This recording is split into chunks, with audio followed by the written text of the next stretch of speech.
Chapter 336, Reincarnation to Earth. After the disciples of Juhua sect left, Guan sat inside the house and suddenly found himself feeling a bit bored. Do I need a round of reincarnation evolution? If he changed locations for the evolution this time, maybe he would have different luck. His lifespan had already surpassed 500 million years. In a few years, the outer world cave would experience another surge in lifespan. It might be fun to try.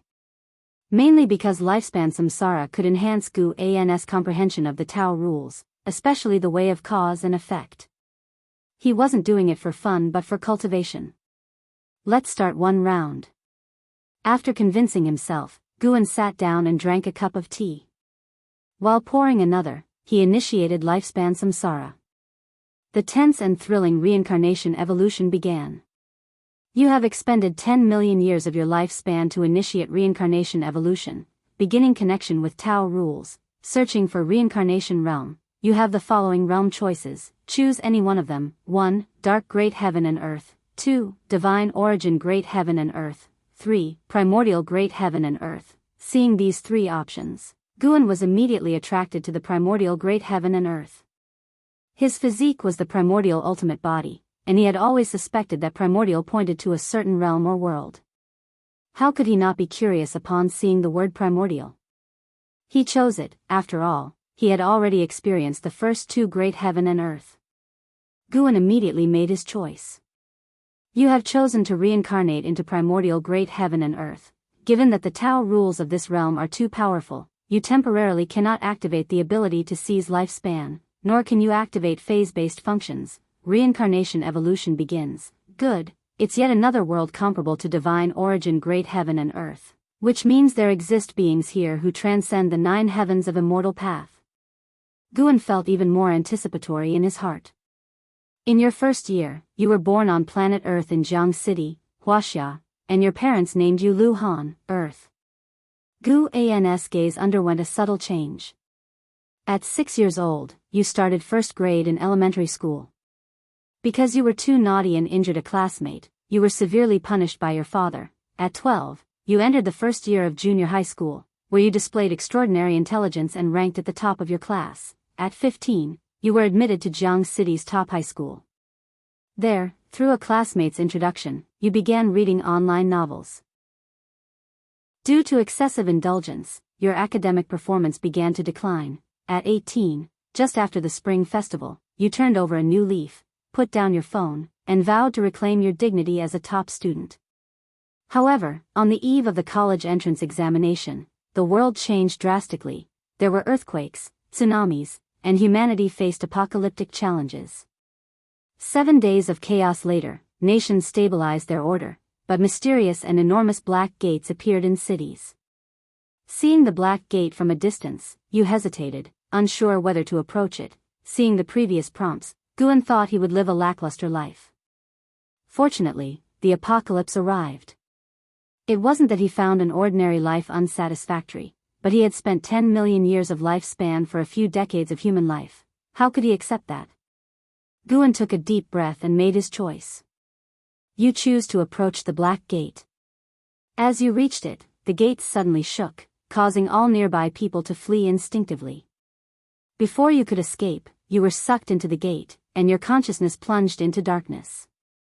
When you awoke, you found yourself in a wild mountainous area with only a dozen other people, some of whom were already awake. You started exploring and fighting for survival. At 19, after half a year, you finally made your way out of the wilderness and saw the silhouette of a city. Of your original group, only 4 remained. You entered the city and discovered it was an ancient township with everyone dressed in traditional attire. To survive, you began working in the city and ultimately realized you had traveled back in time. At 20, an immortal in the city started accepting disciples. Many people gathered to watch, and you too went and were discovered to have a spirit root. Thus, you followed the immortal to the outer sect of the Tao court for training. Your 3 companions, discovered to have spirit roots as well, joined you, and together you wept, believing a wonderful life was about to start. But upon reaching the outer sect, you learned you would start as servant disciples. At 21, you found out your girlfriend, Qing Qianqian, had attached herself to an outer disciple. After a quarrel, the two of you had a falling out, and your two companions chose to side with Qing Qianqian, leaving you isolated and alone. At 24, hearing of Qing Qianqian's horrible death, you inquired from a former companion and learned she had died during an outer disciple mission, pushed into the jaws of a demon beast by an outer disciple named Zhou Xuankuan. It was the very man Qing Qianqian had clung to. You erected a gravestone for her and swore in your heart to become an immortal. At 25, while gathering herbs on a mountain, you fell into a ravine and landed by the riverside, your bones broken. In agony, you waited for death to come. Then you heard a voice saying it could save you, but you would have to serve as its servant thereafter. Do you accept its terms? What's there to hesitate about? Accept. Guan immediately made his choice. This life seemed rather tough. You chose to accept and soon fell into a coma. When you woke up, you found yourself in a cave. The person who saved you claimed to be the mad demon lord, and from then on, you began to follow him in cultivation. At 27, your cultivation level reached the 5th layer of the Qi cultivation realm.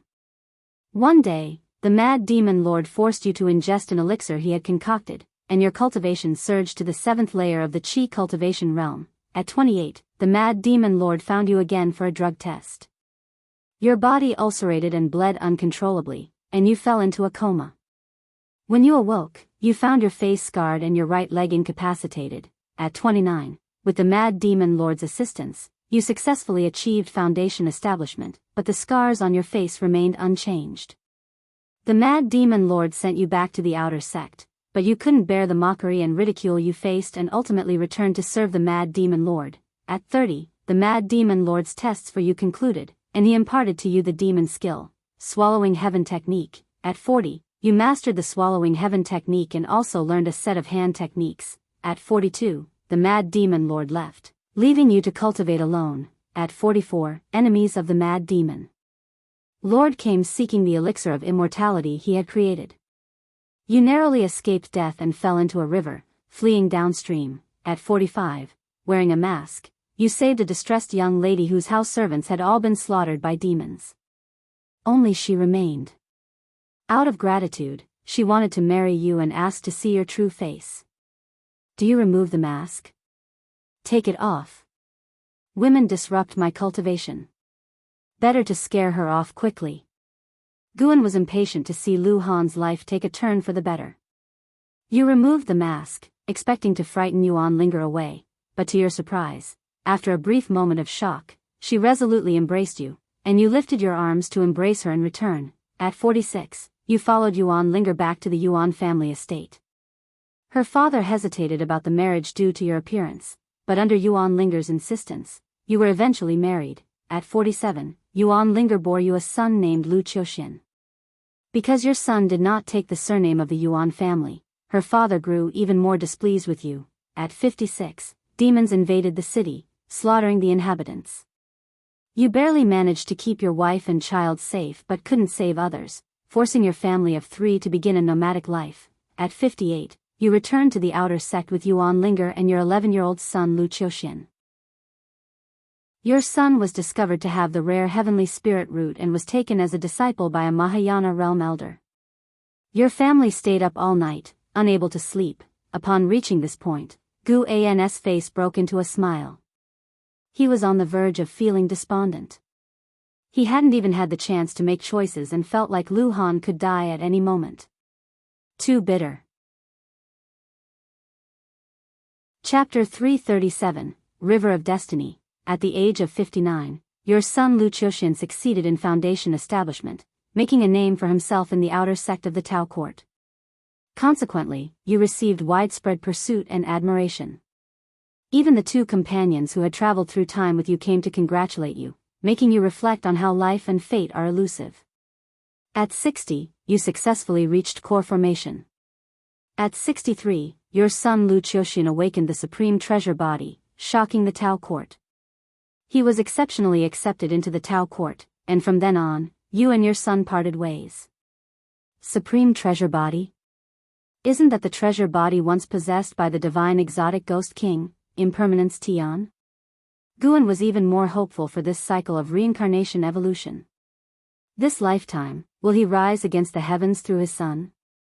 What followed in the cycle of reincarnation was all about cultivation, waiting until 100 years later.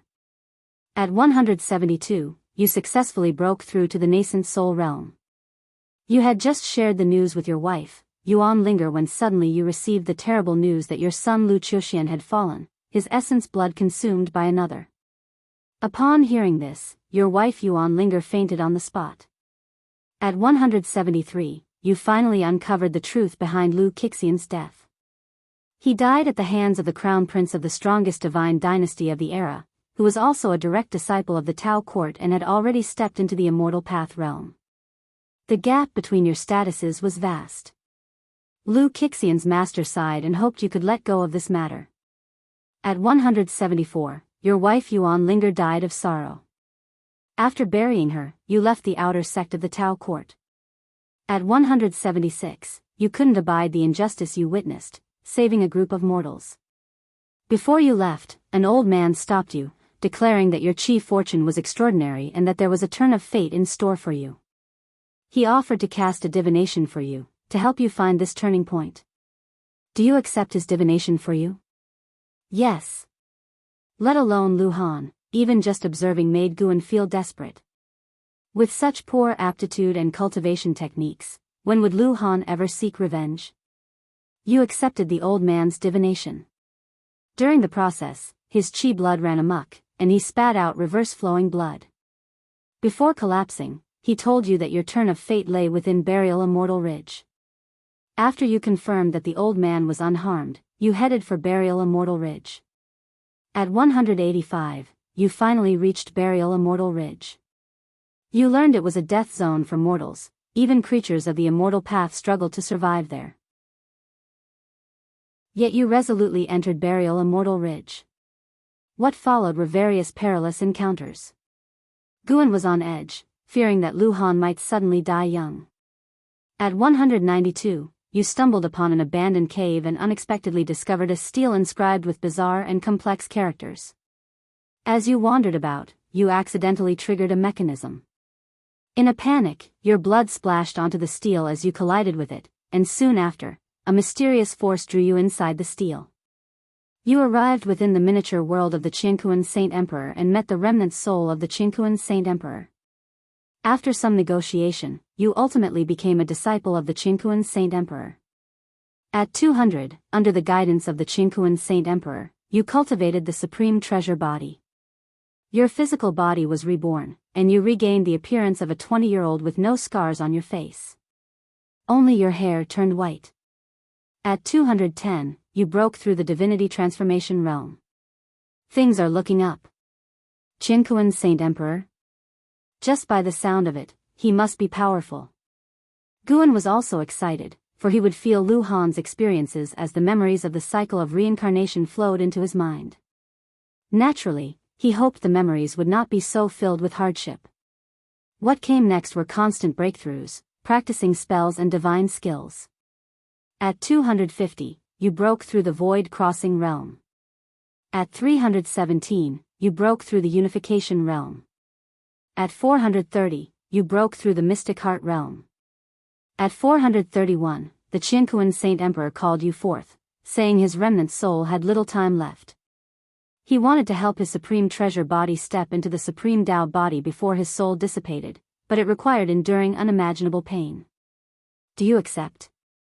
Accept. Guan made his choice without hesitation. You accepted the help of the Qingquan Saint Emperor. After several months of tempering, you successfully cultivated the Supreme Tao Body, causing a phenomenon that alarmed the Tao rules of great heaven and earth. You gained the divine aspect of the Supreme Immortal.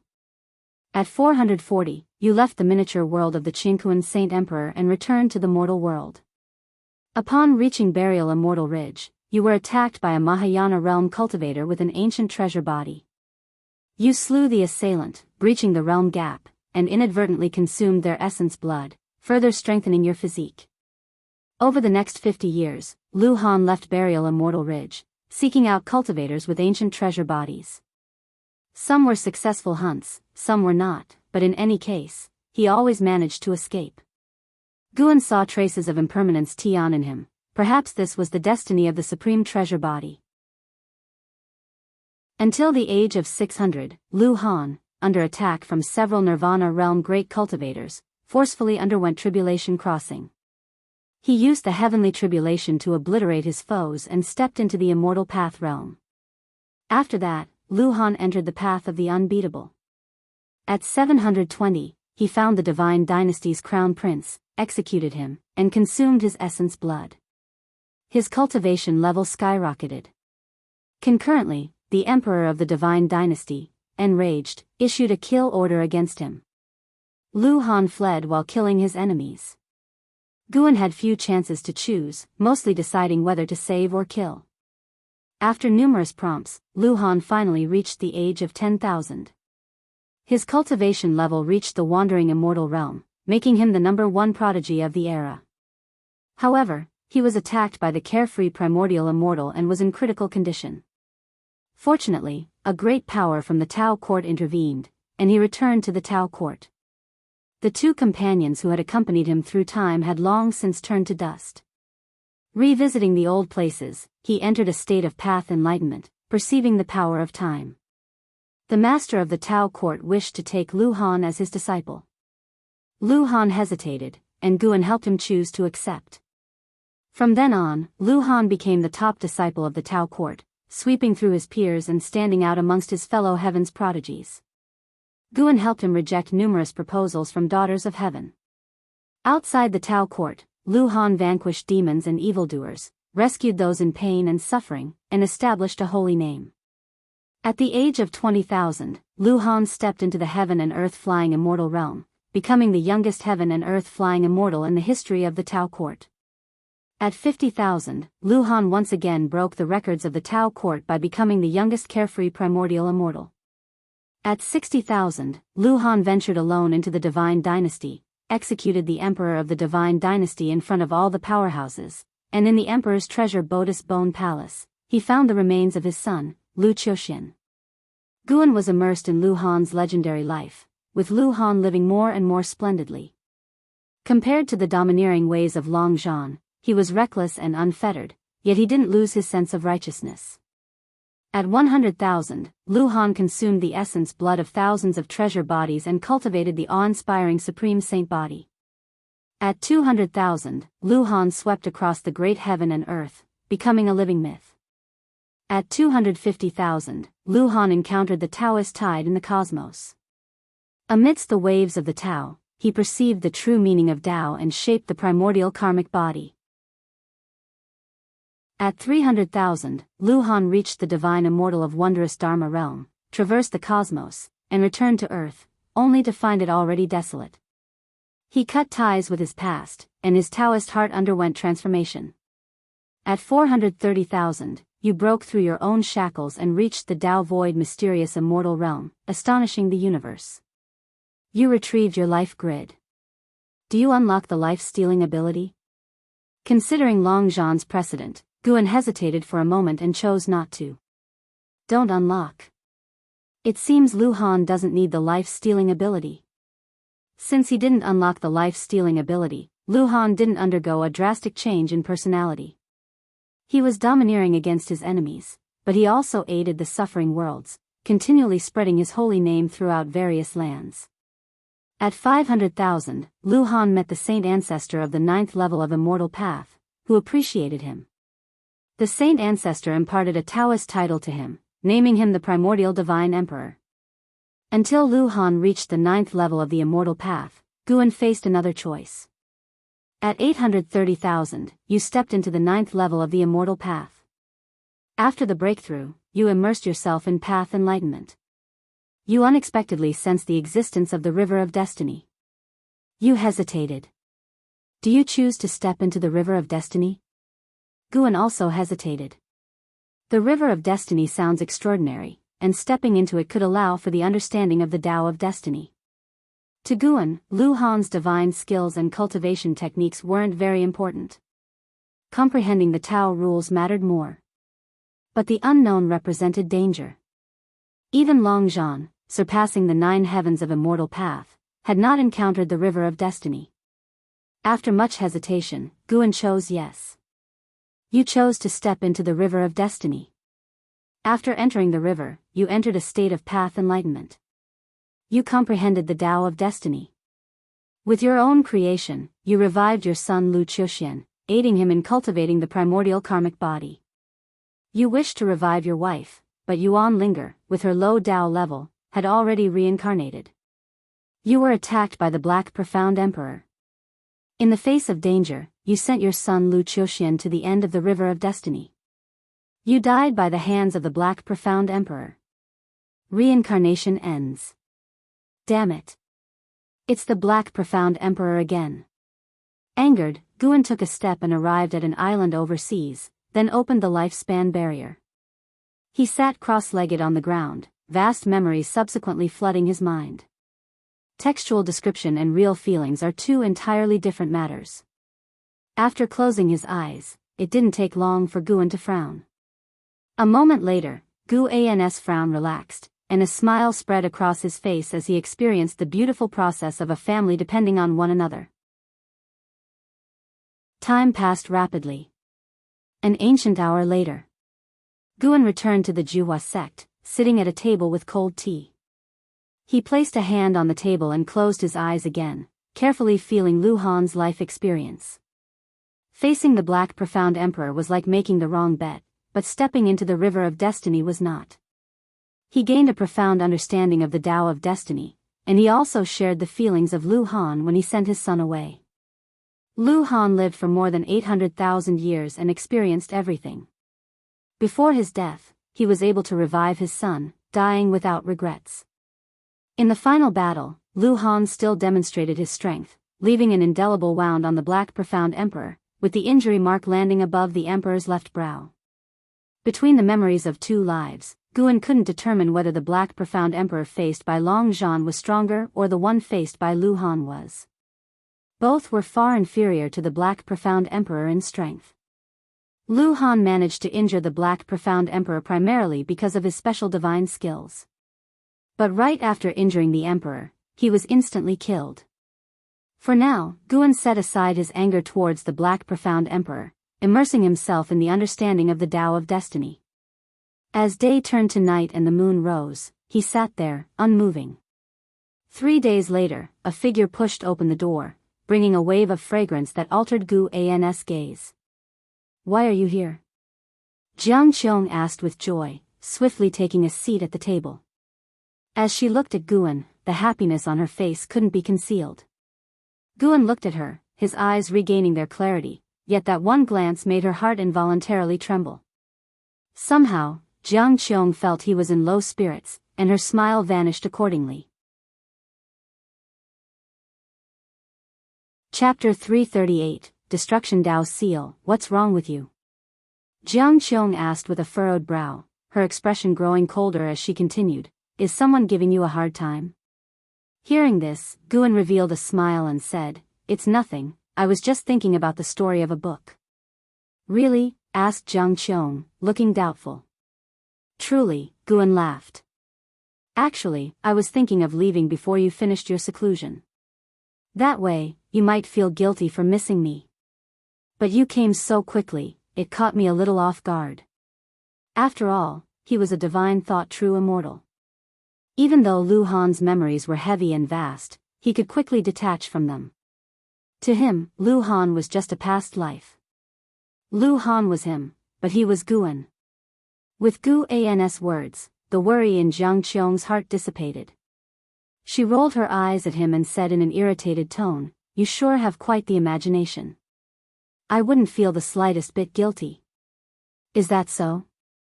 It seems I've overestimated our relationship." "Humph, but I'm still quite happy that you came looking for me. It's rare to see you leave the Supreme Sect. It's just that I suddenly thought of you. Every time, it's you who comes to find me. It's about time I came to you, especially since the Supreme Sect and the Juhua sect have established a good relationship." The two chatted away. As Guan spoke, he observed Jiang Qiong's fate, peering into her destiny. Without undergoing nirvana, all mortals are just spirits. Guan could see the end of Jiang Qiong's life with one glance. Jiang Qiong's fate was remarkably intricate, with innumerable variations, essentially a multitude of possible trajectories. Within her destiny, Guan could not see himself, but he knew the reason there were so many branches in Jiang Qiong's future was because of him. His choices could change her destiny. However, all branches of destiny flowed toward the same conclusion, death. Some led to peaceful passing, others to death in battle, and some to deviation during cultivation, resembling a tree of fate spreading its branches. Fate seemed so cruel. Having fused with Lu Han's life experiences, Guan had a deeper insight into the workings of fate, understanding the mysterious forces that could, at any moment, disperse predestined paths. Guan conjectured that these were perhaps the slivers of opportunity left by the 3,000 Great Tao, the slim chance for sentient beings to transcend mortal limits.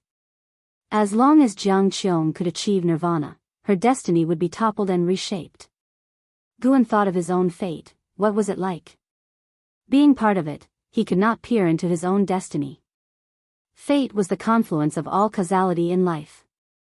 Although those who could peer into fate could not see their own destinies, they could deduce the causality related to themselves and make predictions. If Guan could observe Jiang Qiong's fate, then surely more powerful beings could perceive the destiny of a divine thought true immortal. Fate was not set in stone, the masses lacked the power to change their choices, merely swept along by the grandeur of the mortal world. Beings above the 9 heavens of the immortal path could certainly see the great currents enveloping the divine thought true immortal. How, then, could one transcend fate? During his conversation with Jiang Qiong, Guan continued to ponder this question. 2 ancient hours later. Guan stood up to take his leave. Can't you stay a couple more days? Jiang Qiong asked, trying to persuade him to stay. I've been out for 4 days already, it's time to go back. There are several medicine valleys waiting for my management, Guan replied. Jiang Qiong glared at him. What's the point of having so many disciples? By that reasoning, as the leader of a sect, shouldn't I be even busier? We're different, Guan said, shaking his head.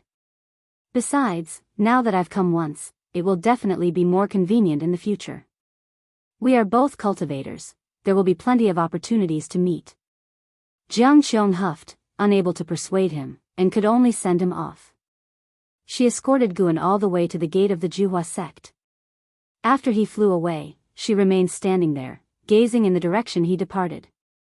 The Juhua sect disciples guarding the gate curiously wondered about the relationship between that man and their sect leader, who had personally seen him off. On the way back, Guan was targeted by some people, which Jiang Qiong secretly took care of from the shadows.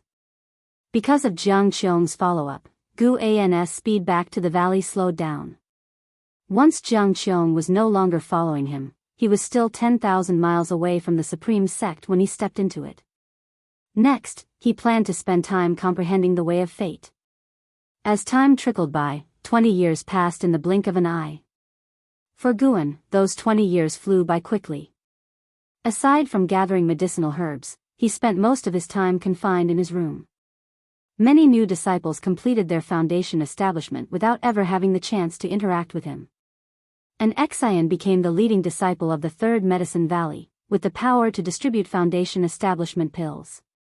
She had 20 deacons under her command, and the Medicine Valley was managed in an orderly fashion. This year, at the beginning of summer, Guan stepped out of his door and strolled downstairs. He looked up at the azure sky and felt an immense sense of freedom and joy, a contented smile spreading across his face.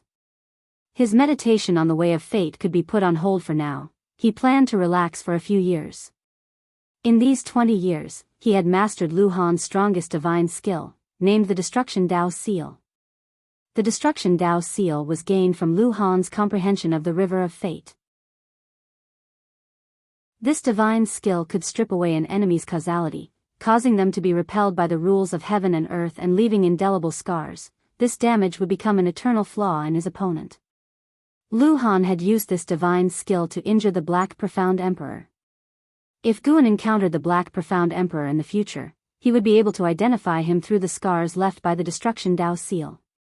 No matter which divine skills the opponent used, they could not hide the wounds caused by the Destruction Dao Seal. Of course, without knowing the full strength of the Black Profound Emperor, Guan would try to avoid using the abilities of Lu Han, Xiao Xingtian, and Chu Lu. Being slain thrice by the Black Profound Emperor was no coincidence, surely the Emperor was seeking him. As Guan pondered the Black Profound Emperor, Ji Xiaoyu approached him, examining him closely. You seem to have changed somehow, but I can't quite put my finger on it. Guan glanced at her, and said with a soft laugh, perhaps I've become more handsome. Ji Xiaoyu appeared thoughtful. Guan could sense the aura of fate on her. Her cultivation technique had clearly delved into the way of fate. Perhaps it was for this reason that she was able to sense the change in Guan. Fortunately, the disparity in their cultivations was so great that Ji Xiaoyu could never discern Guan's true cultivation level. After chatting for a while, Guan found an Xian and left the Supreme Sect with her. After confirming no one was tailing them, he took an Xian towards Mortal World Peak. An Xian closed her eyes, and when she opened them next, they had arrived at Mortal World Peak. So fast. An Xian now felt what Yang Jian had once experienced. The higher her cultivation, the more she marveled at her master's strength. Master, what divine skill is that? It's so fast, an Xian couldn't help but ask. As Guan led her across the clouds, looking ahead, he replied, you guessed right, it's the stepping path of age's step that you've been practicing. And Zin's eyes widened in surprise. No wonder that step technique was so difficult to master. When perfected, could it traverse the mortal world? An Xian developed an unprecedented expectation for the stepping path of age's step. Soon, the master and disciple arrived at Dingtian Peak. Guan first went to gather medicinal herbs, greeting disciples along the way. News of his return spread rapidly across Dingtian Peak. With Guan's joining, Mortal World Peak grew more tolerant towards Dingtian Peak. The direct disciples managed to secure greater benefits for Dingtian Peak, benefiting the entire peak. All the disciples privately mythologized Guan, knowing their peak master's exceptional strength. Strolling along, Guan nonchalantly picked herbs, appearing to deliberately enter the lives of his disciples. Everyone he spoke to along the way was more excited. Occasionally, Guan would even help the disciples gather medicinal herbs, picking but not taking, leaving those disciples feeling honored and shocked. Gradually, Guan heard some news. The immortal dynasty was about to emerge. On Mortal World Peak, one could learn about various major events in the great heavenly spirit land. Guan also heard about the long-standing feud between the immortal dynasty and the Holy Court. The two forces had been warring for many years until Xingtian ascended the throne, and the mortal world basked in peace at last. Xingtian was certainly the strongest in the great heavenly spirit land, but no one knew how powerful he truly was. The emergence of the immortal dynasty would inevitably provoke oppression from the Holy Court. Once friction sparked between the two, the tranquil days in mortal world would end. Despite experiencing several calamities, the Broken Sea domain's influence was too small to affect the whole world. Broadly speaking, the great heavenly spirit land had maintained peace for hundreds of thousands of years. An Xian was also very interested in these events. It was her first time hearing about the immortal dynasty, and she didn't realize that the mortal world harbored a force capable of contending with the Holy Court. After a while, Guan took an Xian to a courtyard on the mountain's peak. An Xian began cultivating, and Guan rode in the yard to relax. His main purpose for coming today was to take a breather. A moment later, he suddenly felt something and looked up. His gaze pierced through the sky and shot out into the depths of the universe. He sensed a strange aura coming from the silent destruction domain. This sensation was distinctly uncomfortable. Before long, he saw a redwood coffin flying out from the darkness. It was a deep red coffin that seemed to have blood plasma sticking to it, surrounded by wisps of black vapor visible to the naked eye. There was something inside the coffin. Could it be another entity targeting the heavenly demon fetus? Guan thought to himself, with no intention of intervening. The presence and absence of concealment of the deep red coffin must have alerted the Holy Court. Indeed, Guan saw many figures flying out from the Holy Land where the Holy Court was based, the weakest among them being carefree primordial immortals. What a powerful foundation! Guan was again shocked by the strength of the Holy Court. This was just the first response team they'd sent out, and it was hard to imagine the terrifying power the Holy Court could unleash if they went all out. However, Guan saw a divine immortal of wondrous Dharma confront the deep red coffin, resisting with his immense mana. He displayed an expression of agony as his flesh rapidly dissolved into blood, spilling onto the coffin and quickly congealing. His immortal soul of wondrous Dharma, however, managed to escape by a hair's breadth. Such frightening power. Guan couldn't see how the deep red coffin had devoured the divine immortal of wondrous Dharma. It was a force he had never seen before. One could surmise that the entity within the deep red coffin was not a heavenly demon, or at least not one he had encountered before. The deep red coffin approached the great heavenly spirit land swiftly and irresistibly. It seemed as though the cultivators flying out from the Holy Court had received orders. They all stopped and even made way. What did this mean? Guan frowned slightly. Could it be that the deep red coffin was related to the Holy Court? While pondering, Guan lowered his head and continued to write. Let the tall ones handle it when the sky falls, as the saying goes. Since the Holy Court was also part of the great heavenly spirit land, he was curious to see what would happen next. Chapter 339. The Dark Emperor from the battle court. As evening approached, Guan stood up and stretched languidly, his gaze turning towards outer heaven. The dark red coffin had already reached outer heaven and was about to crash into great heavenly spirit land. An Exane walked over and asked, "Are we going back?" Guan nodded slightly, and an Exane immediately went to pack their things. She had bought some trinkets on Dingtian Peak, planning to bring them back to Third Medicine Valley. As long as it didn't reveal her relationship with Guan on Mortal World Peak, he would not stop her. An Exane was quick with her tasks, and after she was done, she hurried back to where Guan was standing. Seeing her master looking up, she instinctively looked up as well. She saw a shooting star streak across the night sky, falling toward the distant land. "What is that?" an Exane muttered. Guan didn't answer her. He watched the meteor disappear into the distance and then, with a wave of his sleeve, disappeared into the air with her. After returning to Third Medicine Valley, the master and disciple each returned to their own rooms.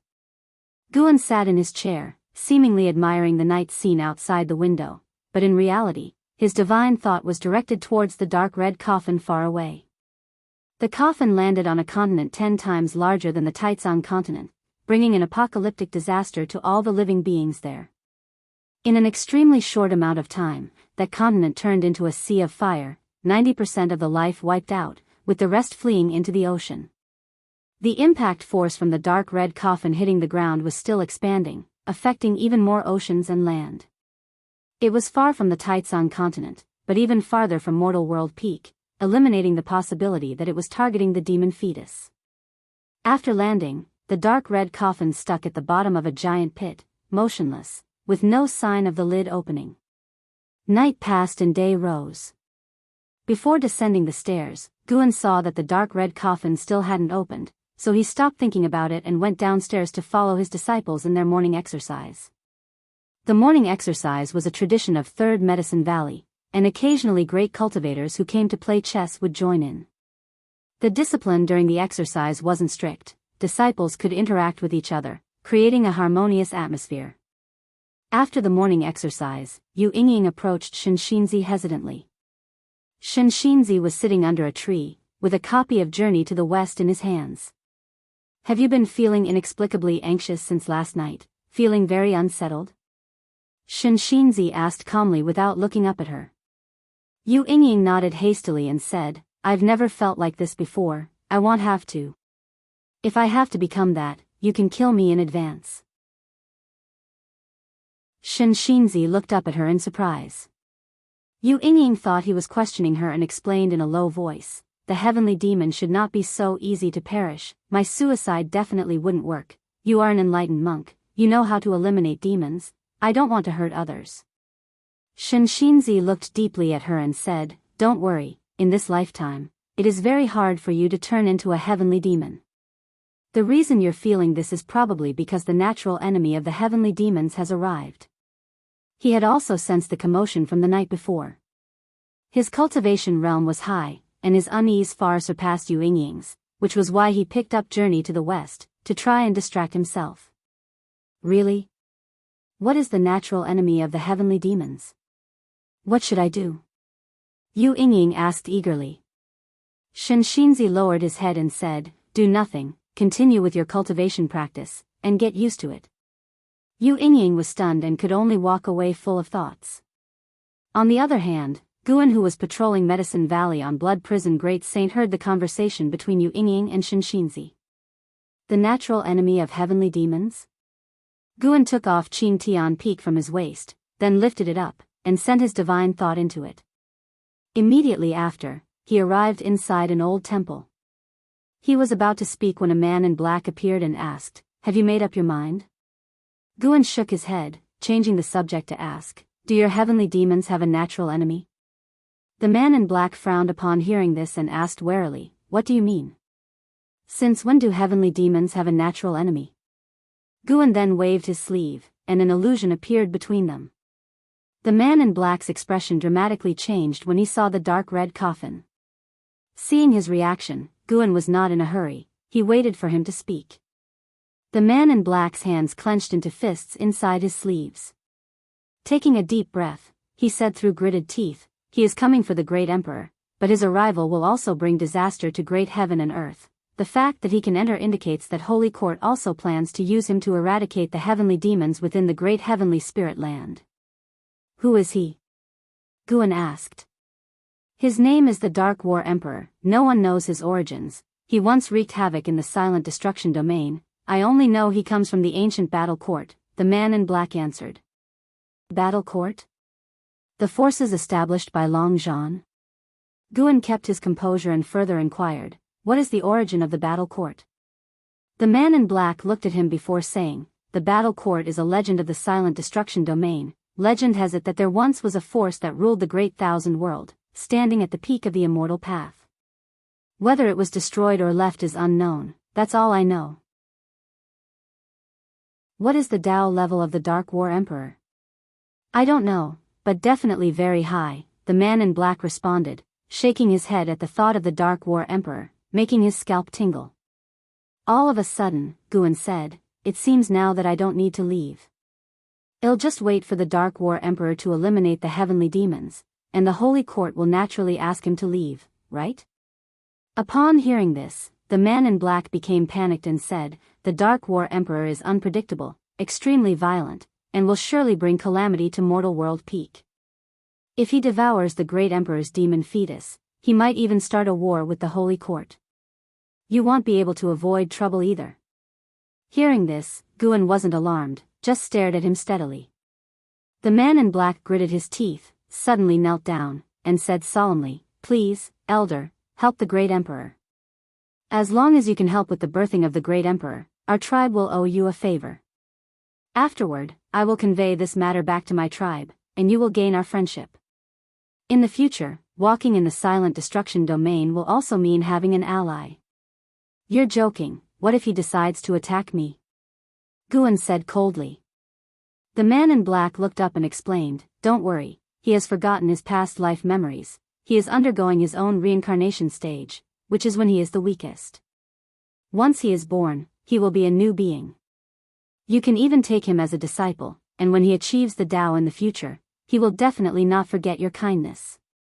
After listening, Guan fell into hesitation. If you don't do this, once the Dark War Emperor emerges, he will surely come after you. The moment the great emperor is born, he will undergo reincarnation baptism, hiding the causality of the heavenly demon, making it impossible for the Dark War Emperor to find him, the man in black urged urgently. As if the Dark War Emperor might come to kill at any second. Guan hesitated for a moment, then asked, how can I assist him? The man in black was elated and immediately imparted a miracle technique. Guan listened intently, memorizing it in one go. The man in black urged, act quickly, if the Dark War Emperor finds him, he can obstruct the great emperor's path to achieving the Tao. We must not let him succeed. Chapter 340, Projecting into the Past, the birth of Long Qing. Guan placed Qing Tian Peak down and hung it back on his belt. He didn't fully believe what the man in black had said, but he could judge that the miracle technique the man had imparted to him was free of hidden dangers. Taking advantage of the blood prison Great Saint carrying him on a patrol around Medicine Valley, he began to weigh the pros and cons. Upon careful consideration, he felt it was worth a try. The Dark Battle Emperor had just arrived and slaughtered the beings of one area. His cruelty and ferocity had to be guarded against. Even if he was related to the Holy Land, he couldn't be trusted. He would first see how the demon fetus would react once born. If worse came to worst, he would simply destroy it, even if it meant offending the heavenly demon. Guan made his decision. He did not set out right away. The Dark Battle Emperor had not yet emerged from his coffin, and Guan could sense that the presence within the coffin was growing stronger. He estimated that it wouldn't emerge for a little while. An hour later, Guan arrived at a cave at the foot of Dingtian Peak, undetected by gods or ghosts alike. He stood in front of the stone pillar, extending his divine thought into it, and saw that the demon fetus was still curled up, unchanged since decades ago.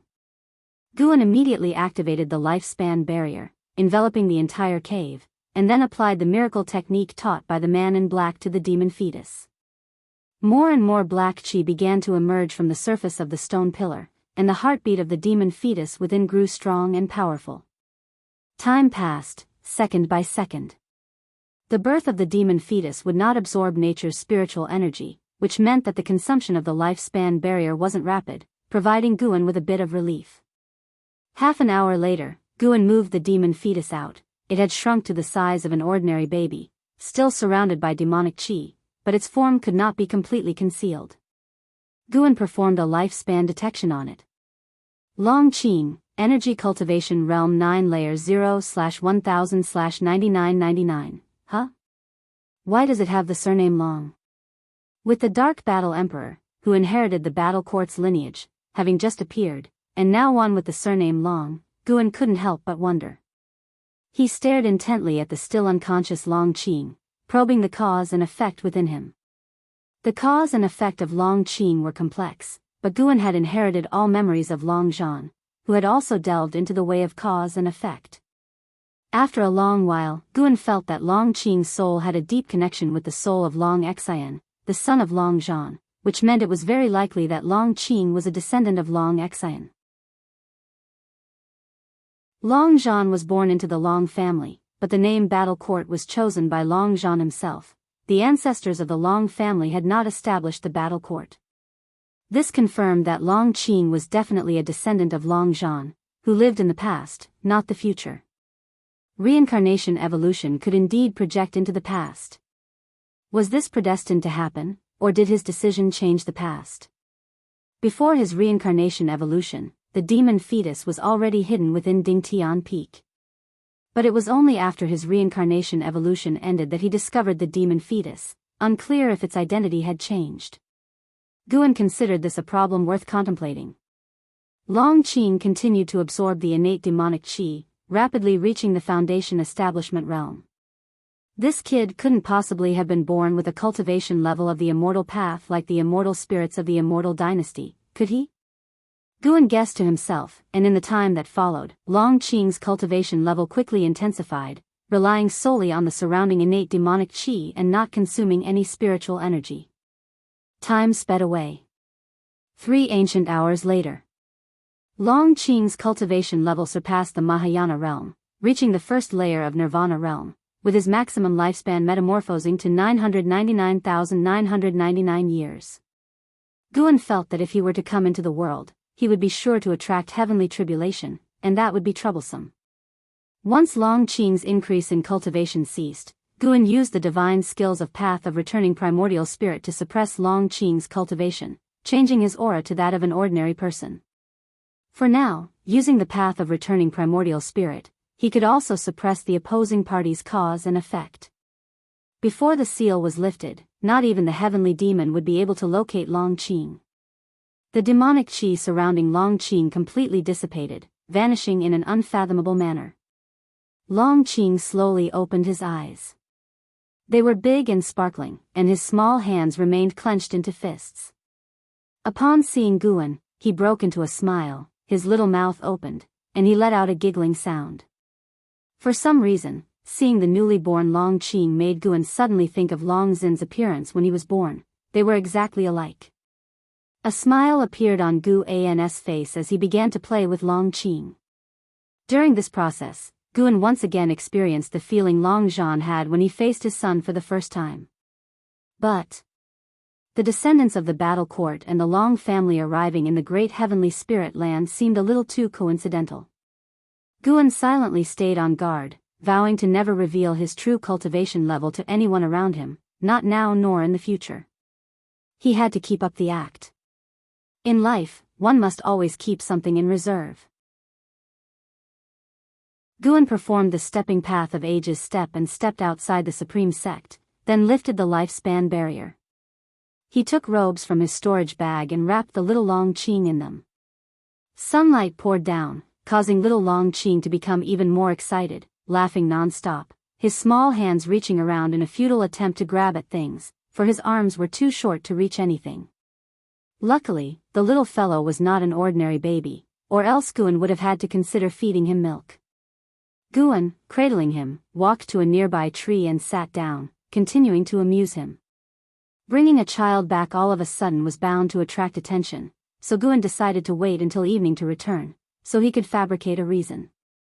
The woods were filled with the chirping of birds and the fragrance of flowers, and Guan listened to little Long Qing's laughter as his thoughts drifted away. Visions from his reincarnation evolution surfaced before his eyes. It was in the great hall of the battle court, with Long Zhan standing with his back to Long Xian atop the hall. Long Xian questioned him about why he had become so ruthless, but Long Zhan did not answer. "Father Emperor, I preferred you back when you took me hunting in the mountains. Though you were not invincible, you were more like a father."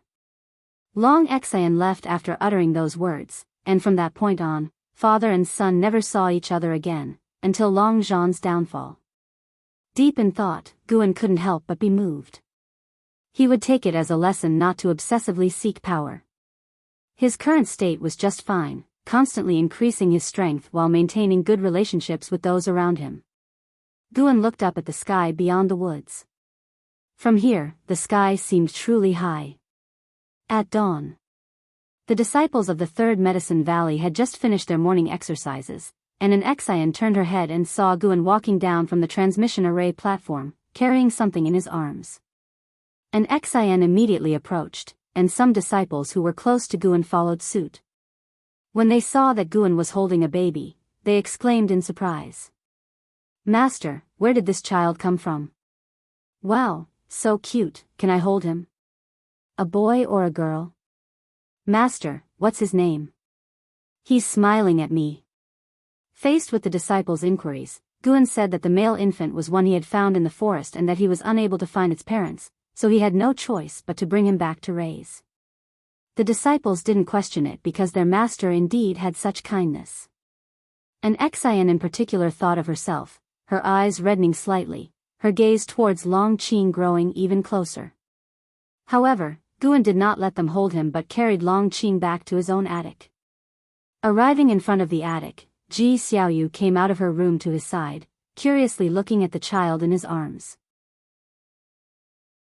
"He looks quite a bit like you," Ji Xiaoyu blurted out inexplicably, her eyes full of insinuation. Guan replied, displeased, "You don't think this is a child someone secretly bore for me, do you?" Ji Xiaoyu smiled and did not continue the conversation. Guan couldn't be bothered with her any longer and carried Long Qing upstairs. In the distance, Shen Xinzi calculated Long Qing's fate with his fingers and found that it was consistent with what Guan had said, so he did not take it to heart.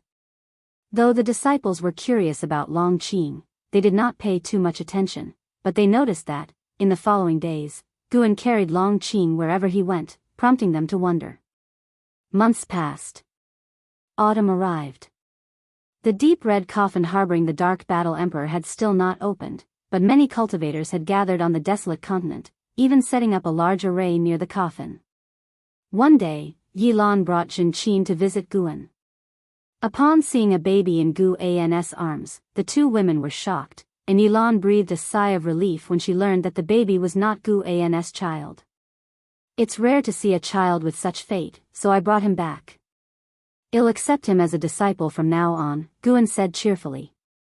Zhen Qin held Long Qing, finding the little one adorable, and asked, Master, have you named him? Guan replied, Yes, his name is Long Qing. There was a clear stream beside him when I found him, and his eyes are clear like it, hence the name Qing. And the surname Long? Zhen Qin inquired further. Guan smiled and said, Take a look at his back. Zhen Qin instinctively opened the swaddling clothes around Long Qing, seeing mysterious black patterns on his back that, at a glance, resembled a black dragon. It seems this little fellow's background is not simple, Zhen Qin remarked with amazement. Yilan also saw it and completely relaxed, smiling as she took Long Qing in her arms. This matter should not be spread. Since he has been abandoned, let him stay away from strife and live peacefully in Medicine Valley. The mark on his back can be considered my doing, Guan instructed. The two women nodded, agreeing and praising him for his thorough consideration.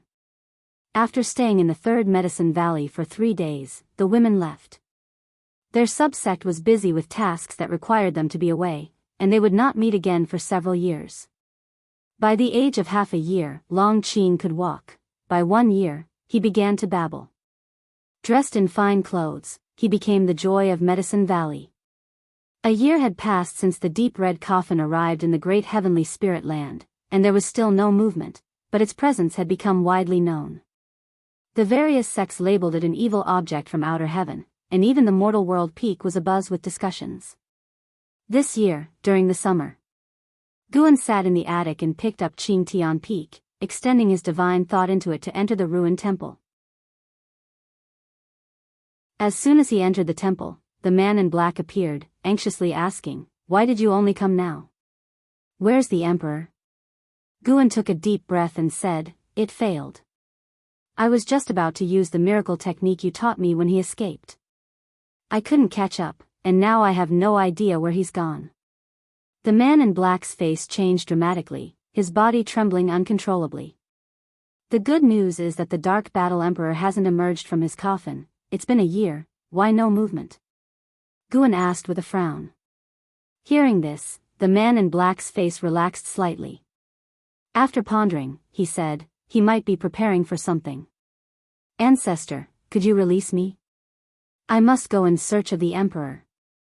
Guan shook his head. Sorry, I can't fully trust you. I'll release you after 10,000 years, once we get through this calamity. 10,000 years?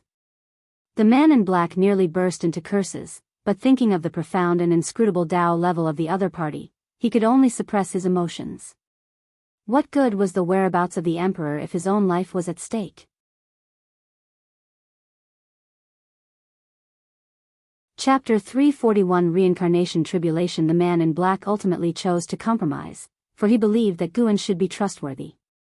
After all, he was completely powerless to resist, and there was no point in Guan deceiving him. After dealing with the man in black, Guan set down Qing Tian Peak. He lifted his gaze and saw through the walls that 1-year-old Long Qing was chasing after the white spirit rat, which slowed down for fear that the child couldn't keep up. It was rare to see the white spirit rat so gentle, which brought a smile to Guan's face. No longer contemplating what the reincarnation evolution truly entailed, Guan's focus was solely on becoming stronger.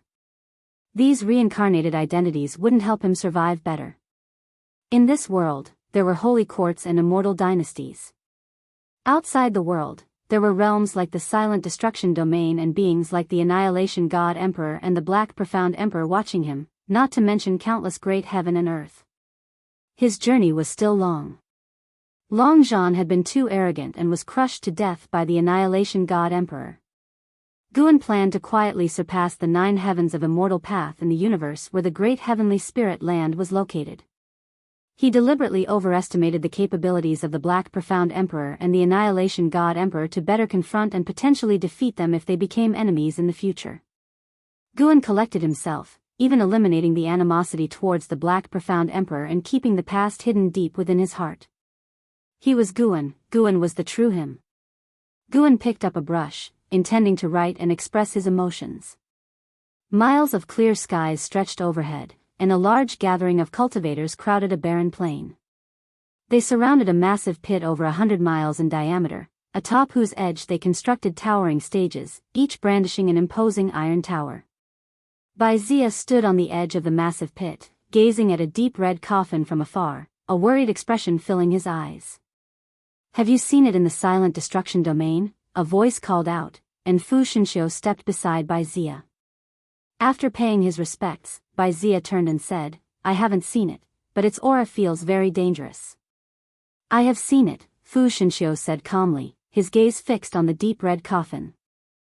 Zia looked at him in surprise, only to hear him continue, "Wherever this evil coffin appears, heavenly demons retreat, leaving nothing but remains. Even the heavenly demons fear whatever resides within it. I've heard that beings surpassing the carefree primordial immortal realm would turn to ash just by approaching it." Beyond the carefree primordial immortal? This filled Zia with even more fear. As a heaven and earth flying immortal, he already regarded the carefree primordial immortal as a symbol of freedom. How could beings even stronger than carefree primordials succumb to this evil coffin? He instinctively thought of Meng Lang and shuddered at the thought of him turning to dust upon nearing the evil coffin. As Fu Shinshio continued his story, Zia listened intently, and they were not the only ones. Other sects had people recounting their experiences in the silent destruction domain. Atop a grand pavilion, a man in white robes stood with his hands behind his back, his gaze quietly fixed on the deep red coffin, his eyes deep with thought. Suddenly, a man clad in golden armor appeared beside him, bowing and whispering, "Holy King, the higher-ups have instructed you not to take action and to wait for the Dark War Emperor to awaken." Hearing this, the man in white robes narrowed his eyes, lost in thought and not replying. The man in golden armor spoke again in a low tone, "Holy King, something about this doesn't feel right. While the heavenly demons bring trouble to the mortal world from time to time, Xingtian never acted like this when he was here. Didn't Xingtian always say that anything from outer heaven is an enemy? Since when do we ask enemies for help?" He wasn't concerned about being overheard. The many restrictions within the pavilion would prevent high-level eavesdropping. Remaining expressionless, the man in white replied, "It is now the era of the Holy Minister, and it will be for a long time. If you wish to have a foothold in the Holy Court, you must learn to feign ignorance." The man in golden armor appeared angry as he clenched his teeth and asked, "Where has Xingtian gone to, and why does he trust the Holy Minister so much?" The man in white robes spoke calmly, "Reincarnation tribulation is a path every mighty individual must tread. Xingtian has already delayed it for far too long. What might happen if we wait any longer, nobody knows." Reincarnation tribulation? Has Xingtian reincarnated? The man in golden armor furrowed his brows. Shaking his head, the man in white robes replied, "Your realm is not high enough to understand. Don't ask too much. All you need to know is this: if the Holy Court truly faces an existential crisis, Xingtian will surely return. Until then, let the Holy Minister make a fuss. The greater the uproar, the better it might be for us. Don't forget that the Holy God is also unsatisfied with the Holy Minister."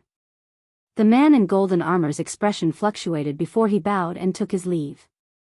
The long hair of the man in white robes fluttered gently in the breeze as he continued to watch the deep red coffin silently. The summer day was blisteringly hot. Guan, riding on the blood prison Great Saint, was heading towards the third Medicine Valley, looking into the distance. A Tao void mysterious immortal had appeared near the deep red coffin. This was the first time Guan had sensed the aura of a Tao void mysterious immortal. He guessed the individual was from the Holy Court. With so many forces converging but taking no action, Guan didn't know how to discern good from evil. Regardless, the appearance of the deep red coffin caused the deaths of all beings on a continent. In his previous life, it would have been equivalent to destroying all life on Earth. Even so, the Holy Court remained motionless. Perhaps to the Holy Court, the threat of the heavenly demon was greater, a consideration for the long term. But for the innocents involved, wasn't it also a tragedy? "Master, what do you think of that kid Long Qing? He seems pretty clever to me," inquired the blood prison Great Saint, drawing Guan's thoughts back to reality. "It wasn't foolish to think so. Why would the master casually take in an orphan unless the child was no ordinary one? Perhaps even more exceptional than young Jian. Guan replied, quite ordinary. He'll hardly achieve anything significant in his lifetime. The blood prison great saint paused, then laughed. Master, you're kidding with me, right? You'll see in time, Guan said with a soft laugh. Unable to resist, the blood prison great saint asked further, then why did you take him in? Because I liked him. Do you think I need Yang Jian to repay me for anything? Guan said casually. It made sense to the blood prison great saint. After all, Guan wasn't only good to Yang Jian, all the disciples in the valley received favorable treatment from him. In Guan's own words, do good deeds without asking about the future. That too. Leading a plain life isn't necessarily bad, agreed the blood prison great saint, though he secretly believed Long Qing would certainly make something of himself. It was only a matter of time. As Guan walked into the valley, he saw a group of female disciples surrounding Long Qing, passing him around happily until the atmosphere became even more cheerful.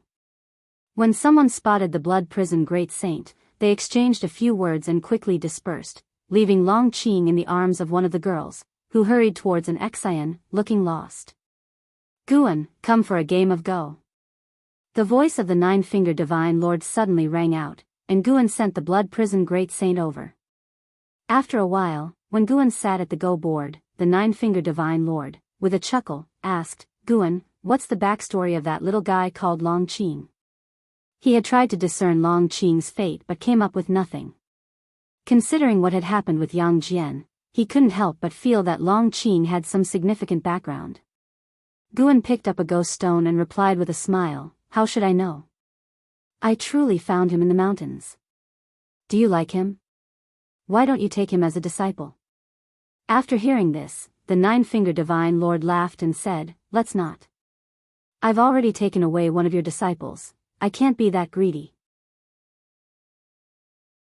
Seeing him reluctant to make a move, Guan played first, causing the nine-fingered divine lord to twitch at the corner of his mouth and quickly pick up the white stones from the table, saying, our rules here, black plays first. Don't you know the rules? With that, he made his move. Guan smiled and followed suit, then asked about Chu Jingfeng's situation. The nine-fingered divine lord had settled Chu Jingfeng overseas while staying at the supreme sect himself, making Guan unsure of what to make of his actions. Half an hour later, Guan stood and departed. The nine-fingered divine lord stared at the Go board, frowning. Where exactly is the problem? He muttered to himself. No one offered him an answer. His loss didn't surprise the surrounding players, his winning would have been the real shock. Guan was in a good mood, looking forward to harvesting high-rank medicinal herbs in the outer world cave the next day, a move that could increase his lifespan by tens of millions of years. He decided not to initiate lifespan samsara before his next breakthrough. Forget that, before filling up a lifespan of 1 billion years. Otherwise, descendants might appear before his eyes again, and he couldn't bear to ignore them. The sun set, and the moon rose. The next morning, Guan left Long Qing with Yu Yingying and departed Medicine Valley alone. Yu Yingying adored Long Qing, though she couldn't explain why since she usually despised children. By evening, Guan returned. He hummed a tune along the way, clearly delighted. Today, he had harvested over 65 million years of lifespan. It was exhilarating. The outer world cave was his key investment project. Periodically, he would inject more high-rank medicinal herbs into the grotto. Along the path, Guan greeted every passing disciple, leaving them pleasantly surprised. He made his way to Yu Yingying's courtyard and took away Long Qing. Hey, I want to ask you something, Yu Yingying stopped Guan. He gave her a look, not hey. Rolling her eyes, she said, lately, I've been feeling restless, like I might bring trouble to Medicine Valley. Should I leave?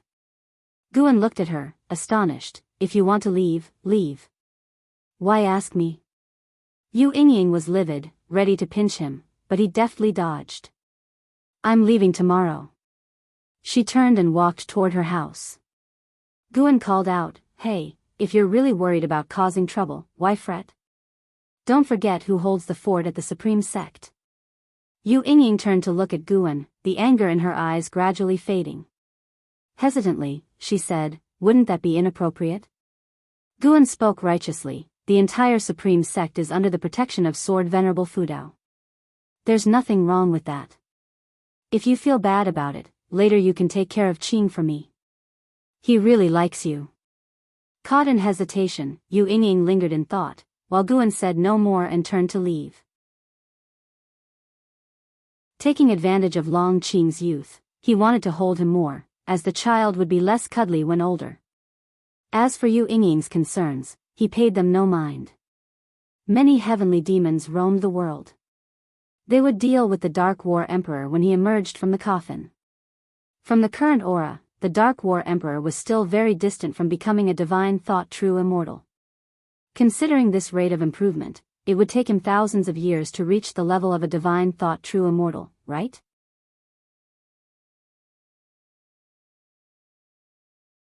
Chapter 342, Shelter from the Wind and the Rain. Eradicate the heavenly demon. Time flew like an arrow, and in the blink of an eye, Long Qing was already 5 years old. Guan stood in front of the window, looking at Long Qing riding the blood prison great saint in pursuit of a white spirit rat, his lips lifting slightly into a smile. Such days were truly wonderful. Regrettably, peace was about to be shattered soon.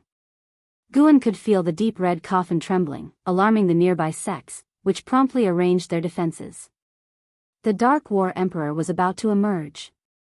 The Dark War Emperor, inheritor of the Battle Court legacy, was set on hunting the descendants of the Battle Court's creator. This sparked many speculations in Guan. After all, he had no fondness for the Dark War Emperor, who, from the very start, slaughtered everything in his path. Should he dare come to the Taizong continent, he would find no courtesy from Guan.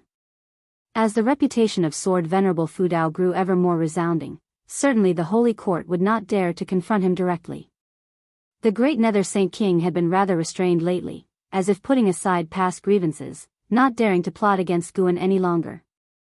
Guan watched the distance for a while before heading downstairs. Just as he descended the stairs, streaks of blood-like light manifested in the sky, a chilling sight. The disciples in the valley also noticed this scene, discussing among themselves. However, they were not panicked. In their hearts, the supreme sect was the safest place. Ji Xiaoyu approached Guan and whispered, "I've seen such a sight in my dreams." Guan was not surprised, given that the reincarnation path emperor had ventured into the silent destruction domain.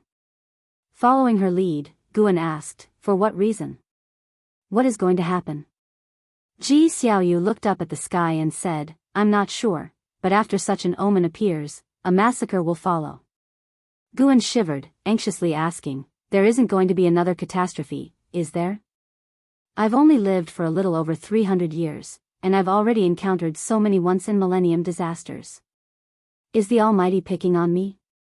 Ji Xiaoyu glanced at him and said, "What catastrophes have you experienced? I've never seen you fight. With Sword Venerable Fudao and the Supreme Sect shielding you, what do you have to fear?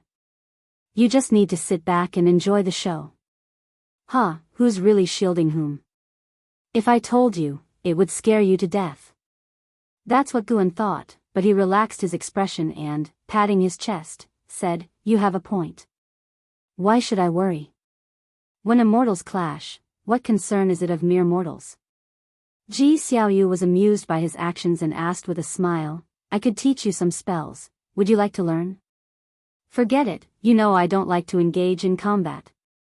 "Really? Then why do you enjoy sparring with disciples? That's mentoring, okay? How could there be any danger when a higher realm battles a lower realm? Be careful, someday you might encounter an unparalleled genius who will make you lose face." "An unparalleled genius in Medicine Valley? What about Yang Jian? His cultivation level isn't increasing that fast." As they talked, their conversation turned into bickering. As Ji Xiaoyu's worry dissipated during the chat, she spoke of the omen because she felt uneasy and needed to express her feelings. Talking with Guan always helped her to relax. While the two were laughing and talking, on the other side of the distant land, a terrifying demonic chi burst into the sky, originating from the deep red coffin beyond the outer heaven. The deep red coffin stood upright, the body shaking violently. The formations at the edge of the pit had been activated, forming a semi-transparent barrier enclosing the pit. Even with the formations in place, the cultivators outside were terrified. The weakest among them was a loose immortal, and facing the aura seeping from the red coffin, they felt like they were facing their doom, wishing they could flee immediately. Crack! Suddenly, the lid of the coffin flew open, and a pale, rotting hand reached out, grabbing onto the edge of the coffin. With a bang, the lid sprang open, black gas surged out, quickly spreading and forming a thick fog. Heavy breaths could be heard from within the black mist, sending chills down the spines of most cultivators. Is this the great heavenly spirit land? A hoarse voice emerged, each word fell heavy on the hearts of the cultivators. A white-robed man from Holy Court said, "Yes, we ask that you eradicate the heavenly demons of mortal world and not harm innocent beings." His voice was loud, clear for everyone to hear. Sects from all sides were shocked. A holy king from Holy Court knew the creature inside the coffin? Eradicate the heavenly demons of mortal world? Many cultivators' expressions changed, such as those from Mortal World Peak, whose sect had dealt with heavenly demons before. They worried about the Holy Court using this as an excuse to suppress them. The actions of Holy Court always needed the backing of the common people.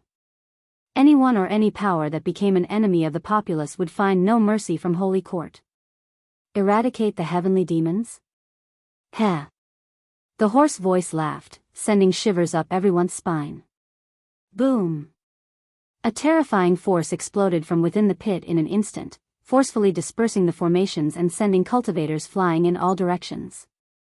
The white-robed man stood in mid-air, unmoved, while carefree primordial immortals used their mana to resist in every direction.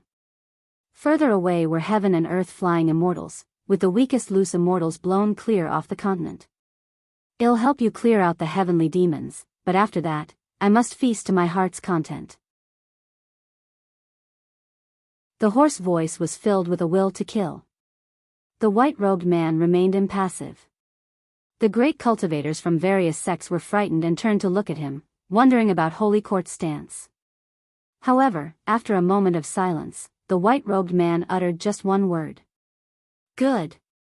That word caused all great cultivators' faces to drastically change, looking at him in disbelief.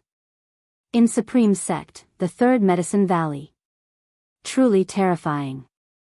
Guan, sensing the aura of the Dark War Emperor, thought this to himself. The Dark War Emperor had already reached the aura of a Tao Void mysterious immortal, and the entire great heavenly spirit land could feel his terrifying presence. The immortal dynasty and Holy Court remained unmoved, while sects throughout the world began to stir, with many directly activating their defenses in anticipation. Guan's gaze turned to Immortal Seeking Island. The movements on the island were swift, they had already started forming their defenses. This aura, Ji Xiaoyu, standing beside Guan, furrowed her brows, her face revealing concern. Guan kept silent and walked towards Long Qing. Suddenly, the dreadful pressure that had descended caused Long Qing to cry out in fear, with Yu Yingying unable to console him.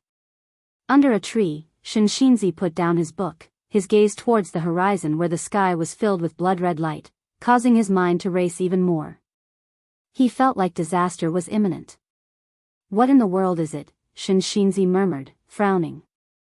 As Guan approached Long Qing, he felt the aura of the Dark War Emperor shift to another location, followed by the complete disappearance of the vibrant life force of that land. With the Dark War Emperor's aura enhanced, though the increase was not significant, his actions still caused Guan to frown. What infuriated him most was that Holy Court actually allowed such recklessness. He was very disappointed in Holy Court. Master. Upon seeing Guan, Long Qing immediately threw himself into Guan's embrace. Guan patted his back and picked him up, whispering comfortingly, "Don't be afraid, your master is here." For some reason, as Guan drew near, Yu Yingying's panic unexpectedly lessened, prompting her to instinctively lean towards Guan. Guan looked at the pale-faced Yu Yingying and asked, "Are you okay?" Yu Yingying stood beside him, gripping his sleeves tightly and shaking her head slightly. At that moment, Guan sensed a great influx of forces entering the Taizong continent, their cultivation levels uneven, with the strongest being merely of the mystic heart realm. Such cultivation was not worthy of his concern, yet it coincided with this critical juncture.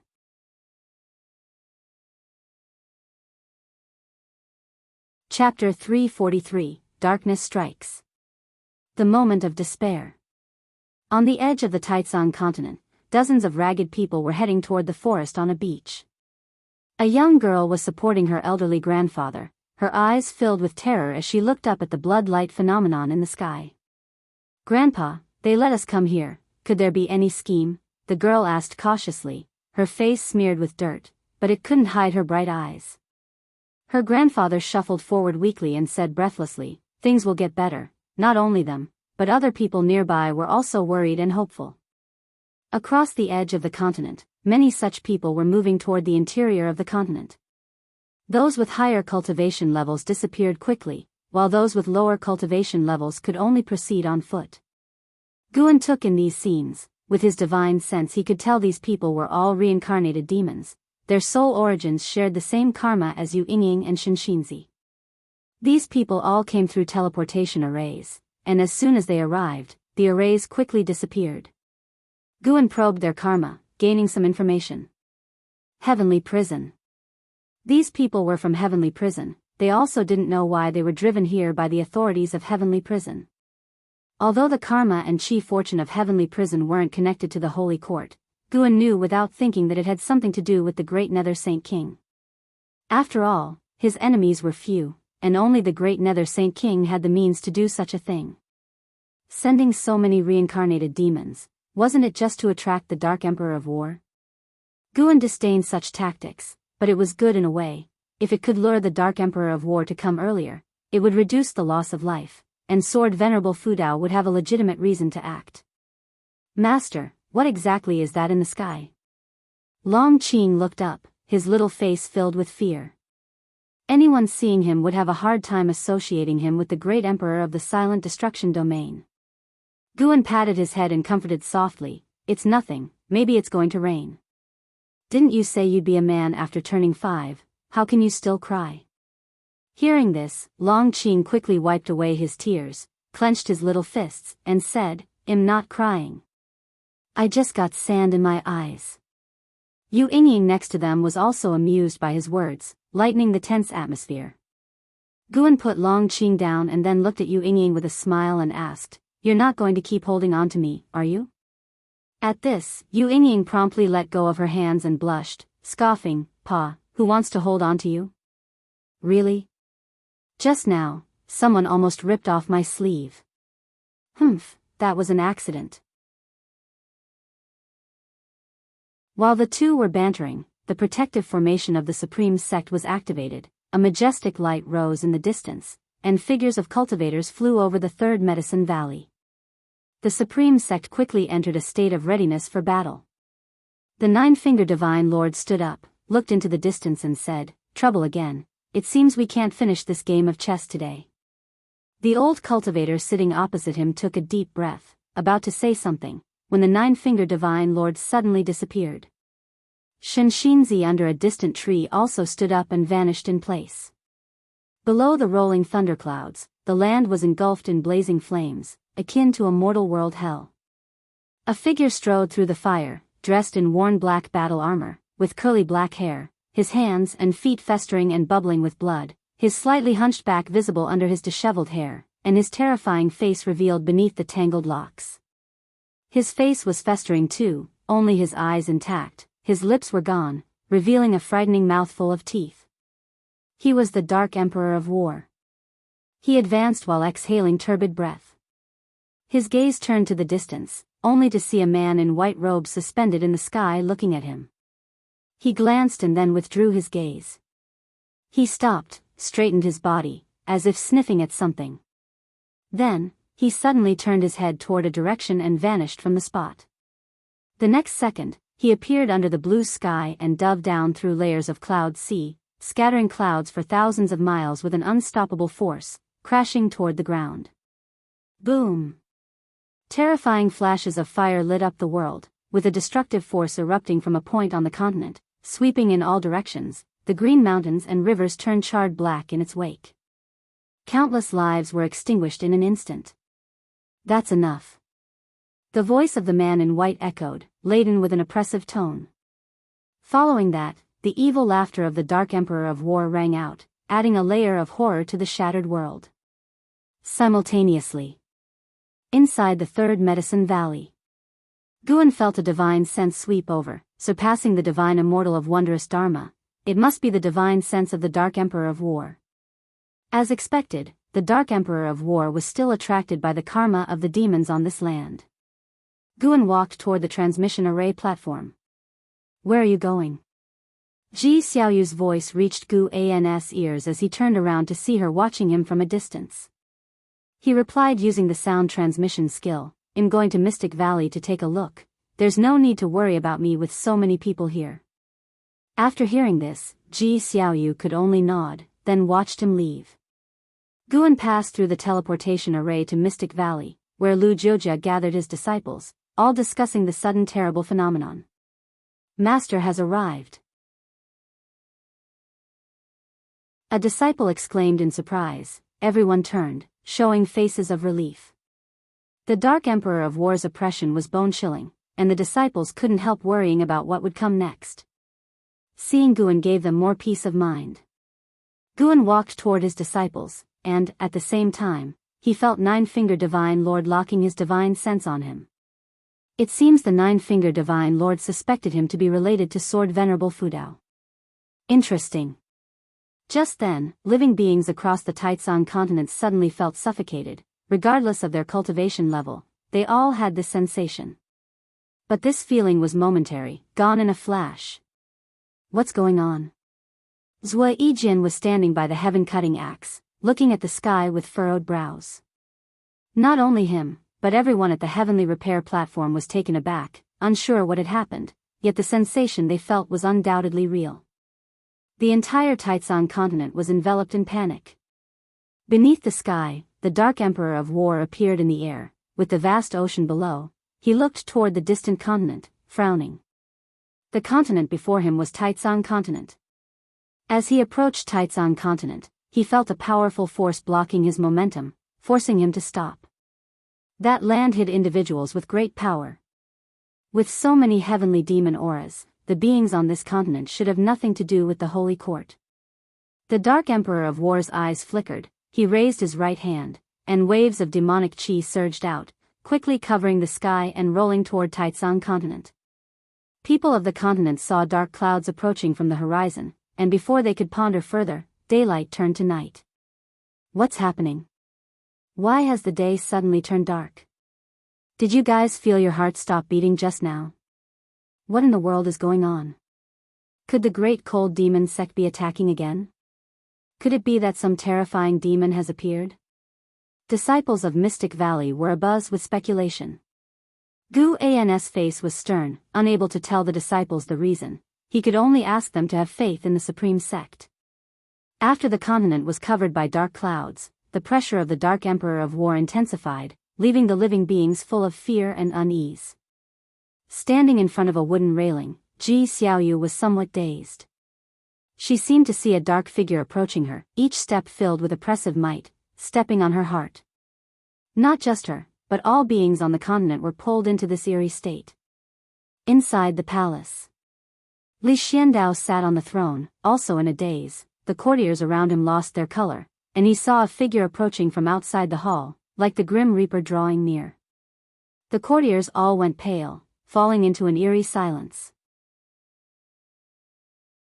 Whether in temples, buildings, grand halls, caves, forests, no matter the location, whether they could see the sky or not, all living beings were dragged into an indescribable eerie state. Those who were reincarnated demons felt it more deeply, like Yu Yingying. She saw the true face of the Dark Emperor of War, the grotesque and terrifying visage assaulting her eyes. She wanted to scream for help, but no sound emerged. She wasn't even able to move. She seemed to be waiting for death. Even Shenxinzi, a wandering immortal of the 9 layers, found himself in the same predicament. Facing the advancing Dark Emperor of War, Shenxinzi gritted his teeth, his heart filled with both panic and unease. He couldn't understand the opponent's divine skills, nor accept his fate. In reality, the Dark Emperor of War, with his right arm raised, showed a maniacal and cruel smile. Gushing demonic chi flowed from his palm, forming a cloud cover that blotted out the heavens. Then, he condensed a black spear in his palm, its surface swirled with mysterious Tao patterns which exuded a repressive and ominous aura. Let this emperor test your capabilities. The Dark Emperor of War licked his teeth, his hoarse voice permeated with boundless murderous intent. Suddenly, he looked up sharply, as bright light swelled among the rolling dark clouds, his face changed slightly, and gripping the spear tightly, he burst with momentum that shook heaven and earth. The sea below suddenly collapsed, a magnificent sight. He channeled all his mana into the spear in his hand, which burst forth with black flames, countless wronged souls emerging, desperately trying to climb out and break free, but utterly unable to do so. From outer heaven, the eyes of mysterious beings in each of the 7 suns opened, all looking toward the great heavenly spirit land. Viewed from outer heaven, a radiant and beautiful great heaven and earth showed a black dot that was swiftly growing. Inside the third medicine valley, Ji Xiaoyu suddenly fell into the eerie state of a reincarnated demon as well, clearly seeing the true face of the Dark Emperor of War as he stepped over the medicine garden and approached her. This scene, she had seen it in her dreams numerous times, but facing it in person, the feelings were completely different. Irrepressible fear and despair enveloped her heart. She struggled to drive away these emotions but to no avail. Damn it, Ji Xiaoyu gritted her teeth, a red Tao pattern between her brows quickly stretched, swirling flames. She was invoking the power of the primordial Taoist talisman. Just then, a brilliant light burst behind her, dispelling the darkness in her vision. She instinctively looked back, catching a glimpse of a figure in the corner of her eye, and her pupils dilated. It was a sword shadow. A sword shadow gleaming with silver light. Countless lightning bolts intertwined upon the sword, molding its form. Ji Xiaoyu had never seen such a sword, as if it had traversed the river of time from ancient epochs. Wherever the sword edge passed, darkness shattered. At this moment, not only her but all the desperate beings on the continent saw such a sword.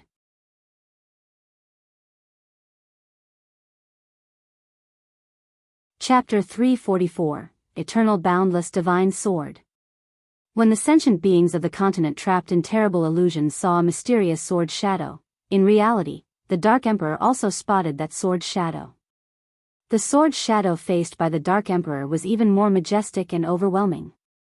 The dark clouds that obscured the sun were filled with sword light, the thunder clouds parted, and a massive silver blade pierced through the clouds, as if an unimaginably colossal deity was swinging a sword from beyond the heavens. The part of the blade exceeding the clouds was larger than mountains. Faced with such a gigantic sword, the Dark Emperor, with a rifle in both hands, seemed so insignificant. After a brief moment of astonishment, a crazed expression appeared on his face. How domineering the sword intent is. I didn't expect someone in this world to achieve such a level in the sword Tao. The Dark Emperor said with a laugh, his voice as loud as thunder, his momentum skyrocketed, and his rifle burst out with terrifying black flames. As soon as his words ended, he gripped the rifle with both hands and thrust forward violently. With that thrust, the clouds in the sky instantly burst apart, and the gigantic and mysterious sword shadow was completely revealed. It was a sword shadow larger than any mountain range in the world, its hilt seeming to be housed in the outer universe, delivering a strong visual impact. Boom! The violent black flame, like a sea dragon, collided with the shocking sword shadow, and almost instantly, the sentient beings on the continent awoke. Before their eyes was a mysterious sword shadow tearing apart illusions, pulling them back to reality. They instinctively looked up, and then saw a scene they would never forget in their lifetimes. A silver sword shadow floated in the sky, of unimaginable vastness, indescribably colossal. In Mystic Valley, Guan and his disciples looked up at the sword shadow in the sky together. The eternal boundless divine sword. This was the enhancement from the boundless sword of suppressing the stars. This was also the first time Guan used this swordsmanship. Standing among his disciples, his face showed a shocked expression, making it difficult to associate him with the sword shadow in the sky. The divine sense of the nine-fingered divine lord had disappeared, evidently also diverted by the scene above. With a focused gaze, Guan caused the eternal boundless divine sword to burst out with dazzling light, overshadowing all things under heaven and earth. Then, with an unstoppable force, it dispelled the black flames and attacked the Dark Emperor. The Dark Emperor's face drastically changed. He used his divine skills at that moment. His body transformed into black mist. The eternal boundless divine sword rolled over, the black mist dissipating, gone in an exceedingly short time. Outer heaven. Within the dim starry sky, the Dark Emperor appeared out of thin air. He turned to look toward the distant great heavenly spirit land, his face showing an expression of fright. This sword intent actually contains powerful causality forces.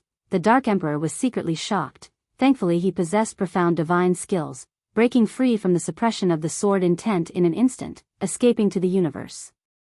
He suddenly realized something, and instinctively looked up, his eyes bulging. He saw the eternal boundless divine sword appearing right above him, rapidly descending toward him. In fear, he hurriedly used his divine skills again, but wherever he went, as long as he looked up, he could see the eternal boundless divine sword, each teleportation bringing it closer to him.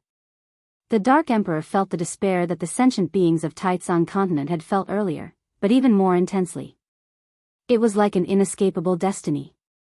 Meanwhile, in the eyes of the continent's sentient beings, the eternal boundless divine sword mysteriously disappeared, but fierce winds kicked up, the forests swayed like waves, and the mortal spirits raised their hands to cover their faces.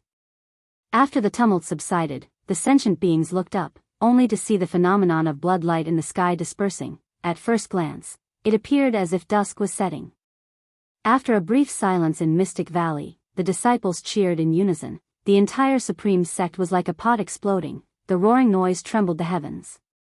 Was that sword just now? Wasn't I dreaming? How vast was that sword intent? The sword Tao can actually reach such levels. Did you see a black shadow? I seem to have been dragged into the illusion realm just now, then I saw a sword save me. I saw that too, I felt the same way. It must be sword Venerable Fudao. Only he could possess such sword intent. He has saved us once again. Disciples from various cities of the Supreme Sect were all greatly exhilarated. The divine skills of the Dark Emperor made everyone feel his terror, and because of this, they were amazed and surprised by the power of sword Venerable Fudao. Just the spectacular sword shadow that appeared earlier was enough to overturn the sentient being's understanding of the sword Tao. Just how strong was sword Venerable Fudao? How far does the end of the sword Tao reach? Guan also excitedly discussed with his disciples until a prompt appeared before him. You have successfully seized 207,632 years of lifespan from the Dark Emperor, Tao Void Mysterious Immortal Realm's second layer. Guan could seize 1 to 2% of an enemy's lifespan, signifying the Dark Emperor still had over 2 million years of lifespan. How long could a Void Mysterious Immortal live his maximum? Guan felt pleased. The first time he deployed the eternal boundless divine sword, the effect was satisfactory. This also proved the results of reincarnation evolution. He comprehended the rule forces, then condensed his own rule forces, injecting them into his divine skills, making them more mysterious. Once the eternal boundless divine sword was unleashed, it locked onto the Dark Emperor's causal aura. Wherever he fled, the eternal boundless divine sword would follow, unless the Dark Emperor could dissipate the causality. Unfortunately, in such a short period, even if the Dark Emperor had means to dissipate causality, it was too late to discern the reasons. Guan could sense that there was another Tao Void Mysterious Immortal watching from afar. He chose not to direct his gaze there. Soon, that mysterious immortal left. After instructing the disciples of Mystic Valley with a few words, Guan returned to the Third Medicine Valley, where it was bustling with excitement as everyone excitedly discussed the recent spectacle.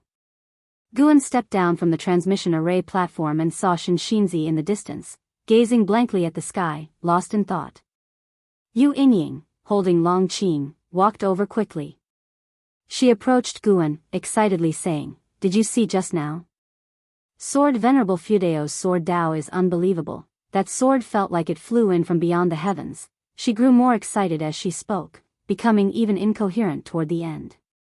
Long Qing spread his arms, gesturing how immense the heavenly sword was earlier. Guan also acted very excited. even describing the sensations he experienced while in the illusion realm. However, he was pondering another matter in his mind. That was about Heavenly Prison. The reason the Dark Emperor came here was because the people of Heavenly Prison released heavenly demons into Taitsang continent. This matter was unlikely to end here. I wonder what the origin of that dark shadow just now was. Will he come again?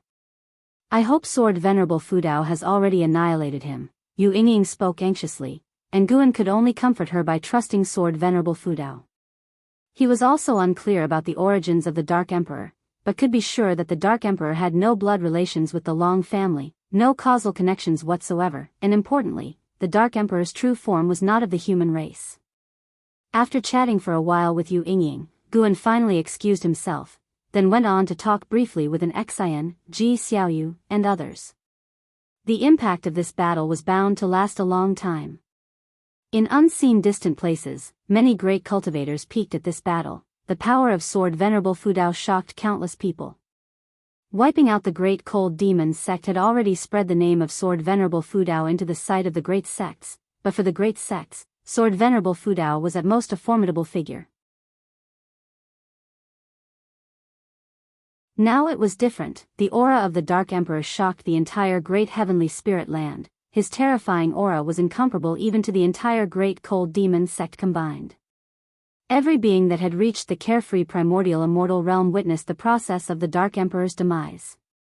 Being able to slay an existence of the seventh layer of the immortal path, Sword Venerable Fudao's Dao level was immeasurably deep. Outer heaven, hidden within the sun, 7 mysterious beings also closed their eyes, as if nothing had happened. In a palace bathed in flickering firelight, 2 figures stood beside a small pool, silent. The pool reflected the universe scenes, with faint wisps of swirling black mist visible. One of them, a man in a black robe wearing a dragon bone crown, looked upset, gritting his teeth and said, "This is troublesome. Sword Venerable Fudao is so formidable, it's impossible to hide Heavenly Prison's actions from him. He will trouble me sooner or later." He turned to look at the person beside him, his eyes filled with anger. Qing Songzi took a deep breath and said, "The Holy King is surely aware of this matter, let us choose to protect ourselves wisely." He was the domain master of the main city of Broken Sea Domain, and the Taitsang continent was also under his jurisdiction. At this moment, Qing Songzi, who controlled the lives of his entire domain, had a pale face, his hands clenched within his sleeves. He tried to appear composed. Seeing the Dark Emperor being exterminated, he felt like the sky was falling. He turned and left.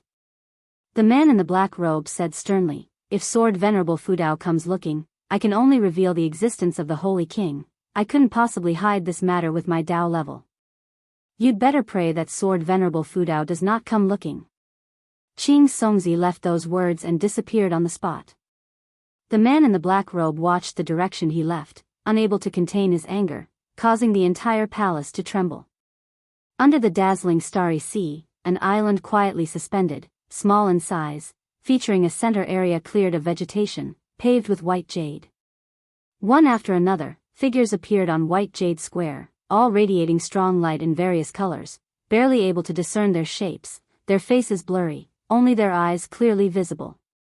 They gathered together, no one spoke, the atmosphere somber. "Holy Minister, was it your idea to let the dark beings in?" a large figure asked coldly. The others turned their gazes toward the Holy Minister, who radiated golden light, appearing like an immortal, his aura vast. Facing the questioning, Holy Minister calmly said, "There are too many heavenly demons within the realms. They use reincarnation to hide their identities. You should be aware of the looming calamities accumulating within the silent destruction domain. I was planning for the future which led to this regrettable decision." The others also spoke up. The intention was good, but the dark beings are too violent, indeed difficult to control. That guy must be the Dark Emperor. His escape technique is extremely refined, hard to capture. Didn't expect him to still die. Broken Sea Domain, Sword Venerable Fudao. The great heavenly spirit land is so large, yet he unexpectedly found the place where Sword Venerable Fudao was, quite strange. Indeed, each time Sword Venerable Fudao strikes, it seems as if he is protecting himself. If the Dark Emperor specifically came for him, why involve 2 continents? Holy Minister, it seems someone is using you to scheme against Sword Venerable Fudao. The Holy Minister, glittering in golden light, had a glint in his eyes, radiating coldness.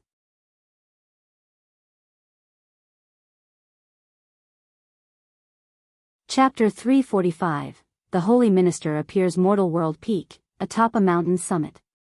Fu Shinxiu stood alongside Eternal Daoist Lord at the cliff's edge, gazing silently up at the sky for a long time. Master, to which level of the immortal path has Sword Venerable Fudao ascended? Fu Shinxiu couldn't help but ask. The Eternal Daoist Lord gave a wry smile. I have merely lived a few more years than you. I only know about the divine immortal of wondrous Dharma. The names of the 3 higher realms are beyond my reach. Fu Shinxiu sighed. That heavenly demon from outer heaven felt even more formidable than Senior Meng before perishing in an instant. It is indeed true that beyond the skies there are higher skies, and beyond people there are higher people. The Eternal Daoist Lord frowned slightly and sighed. I always have the feeling that something troublesome is coming to the Holy Court. To think they would even dare to let in such a demon. Turmoil that hasn't been seen in a million years will soon come upon this world. Fu Shinxiu nodded. He felt the same way. Regardless, it's a good thing that Sword Venerable Fudao destroyed that demon. But before he could cleanse the world of the heavenly demons, they began slaughtering innocents. The Holy Court is truly confused to cooperate with such beings, declared Fu Shinxiu with righteous indignation, finding the dialogue between the Holy King of the Holy Court and the Dark Emperor to be absurd. When did the Holy Court become like this? The Eternal Daoist Lord said no more. There were things he couldn't speak aloud. At this moment, not only was Mortal World Peak discussing this matter, great cultivators from Qi fortune sects and dynasties across the land, and even within the Immortal Dynasty, were engaging in debates about it. The influence of this event was fermenting swiftly. As summer turned to autumn. Inside Third Medicine Valley. Guan sat at a table while Shenzhen sat across from him, excitedly discussing something. Months had passed, and the great battle between Sword Venerable Fudao and the Dark Emperor had not been forgotten by time. Rather, it had become increasingly significant. It said that the heavenly demon from outer heaven was invited by the Holy Court. TSK, indeed, this world's a dark place where no fresh news can be found. Whether it's the Dao Tian sect, Supreme Sect, 7 Stars Spirit Realm, or the Holy Court, they all have their dark secrets, said Shenzhen, dripping with sarcasm. Guan responded helplessly, my dear grandmother, can you please not say these things out loud? Those cultivators are as powerful as immortals. Aren't you afraid of being overheard? What's the difference if they hear? Now everyone's spreading that the heavenly demon was invited by the Holy Court. They say 8 continents' creatures have been devoured by the Dark Emperor. What a sin! Exclaimed Shenzhen indignantly. Guan reminded, criticize all you want but make sure you don't write this down or illustrate it. Shenzhen rolled her eyes at him and said irritably, do you think I'm that foolish? Plus, I don't possess that strong a sense of righteousness. I just can't stand the Holy Court claiming to be just and using the holy name, only to do such things. At this moment, chess players in the valley below were also cursing the Holy Court. Guan sensed the whiff of conspiracy. How could the Holy Court, with all its capabilities, allow public opinion to swell to such an extent? As if the Holy Court wouldn't care about face, that was even less possible. From the attitude of the great Nether Saint King, one could see that what the Holy Court cared most about was their reputation. Reputation might seem ethereal, but when it reached a certain level, it could influence the Qi fortune of a person or a faction, and one could even predict the public opinion of a power based on the rules of heaven and earth. Of course, whether the Holy Court was good or bad depended on what kind of existence Xingtian was. As Guan reflected, he decided to make a trip to Heavenly Prison. Regardless of whether the external rumors were a conspiracy or not, he had some vengeance to claim. An ancient hour later, after Shenzhen had left, having vented her feelings, Guan saw her downstairs. After she departed, he headed towards the teleportation array. Atop the grand hall, flames flickered. A man in a black robe sat on a throne with a furrowed brow and an uneasy mind, as 2 small dragon souls emerged from the dragon bone crown on his head, entwining each other. Months had passed since the fall of the Dark Emperor, yet Sword Venerable Fudao hadn't come to kill his way into heavenly prison, not bringing him any relief but instead increasing his anxiety, giving him an ominous feeling of impending disaster. Heavenly prison was a minor heaven and earth, well concealed, but for a great power like Sword Venerable Fudao, no hiding place would suffice. Snap! Suddenly, the man in the black robe felt his shoulder being clutched, his heart skipped a beat, and he instinctively opened his eyes. In the corner of his eye, his pupils dilated, and he felt as if he had tumbled into an abyss, his limbs icy cold. Beside him stood a figure enshrouded in dark purple demonic chi, whose real form he could not discern despite his high cultivation level. Sword Venerable Fudao. Guan looked down upon him and cast a lifespan detection. Demon Soul Master, 8th floor of Carefree Primordial Immortal Realm 590, 328/800-000/1, 500-000. Guan spoke slowly. Having lived for more than 500,000 years, you've not had it easy. Will you confess willingly, or must I do it myself? His voice, altered, was harsh and carried a chill that terrified the Demon Soul Master. The Domain Master of Broken Sea Domain, Qing Songzi, came to me. He claimed it was arranged by the Great Nether Saint King, to allow a batch of heavenly demons into Taizong continent. It's the Holy King, I could not decline. I am merely a pawn, I bear no grudges against you, Senior. Please, spare me. The Demon Soul Master bit his teeth and spoke, filled with fear. Guan looked up, his gaze towards the top of the hall. His left hand still pressed on the Demon Soul Master's shoulder.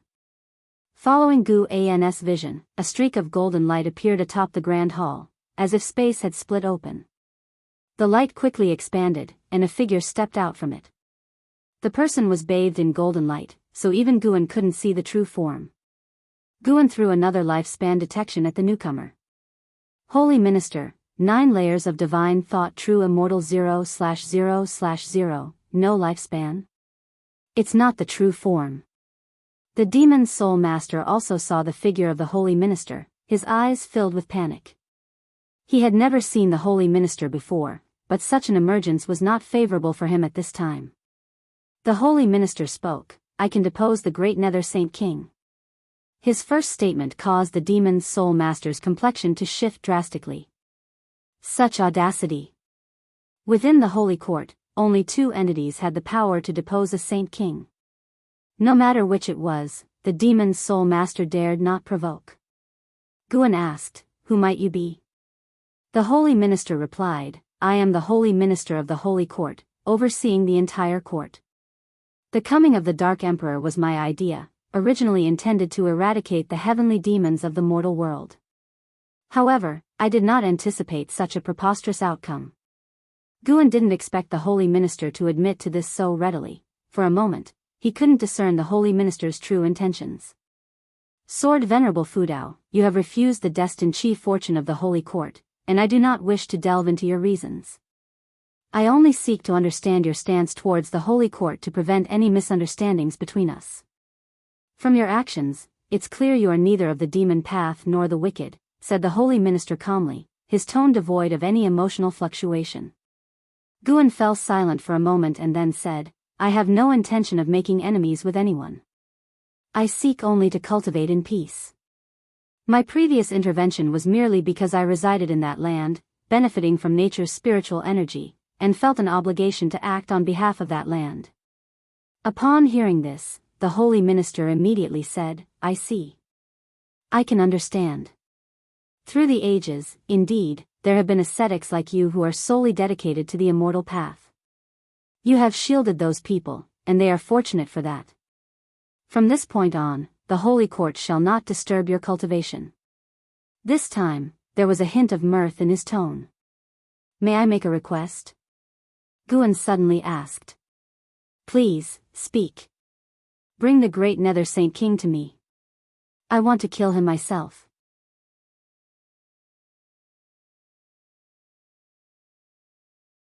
Chapter 346, Holy Sword, 3rd Grade Heavenly Position, I must kill him myself.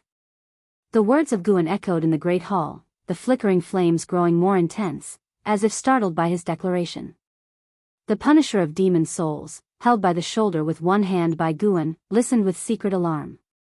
Despite the overtures of goodwill from the holy minister, Sword Venerable Fudao was still so overbearing, a clear sign of a character that brooked no defiance. The holy minister fell silent upon hearing these words. Guan was not in a hurry, waiting for the response from the holy minister. He was not blinded by hatred. He wanted to use this opportunity to show the Holy Court his boundaries and to prove that his target was solely the great Nether Saint King. The Saint King of the Holy Court is held in high esteem. Even in death, it should come at the hands of the Holy Court personally, the holy minister said without a trace of mirth. The Punisher of Demon Souls grew tense at once. If these two were to fight, both he and the heavenly prison would suffer the consequences. Amassing his thoughts, the holy minister's tone shifted. If Daoist friend is willing to join the Holy Court, I will personally offer up the great Nether Saint King. You need not accept the Chi Fortune Fruit position. Simply joining the Holy Court in name will suffice. Normally, the Holy Court will not assign you any tasks. When the great heavenly spirit land faces an existential threat, only then you would need to act. Simply join in name? Guan first thought of the Immortal Dynasty, which had also reached out to recruit him.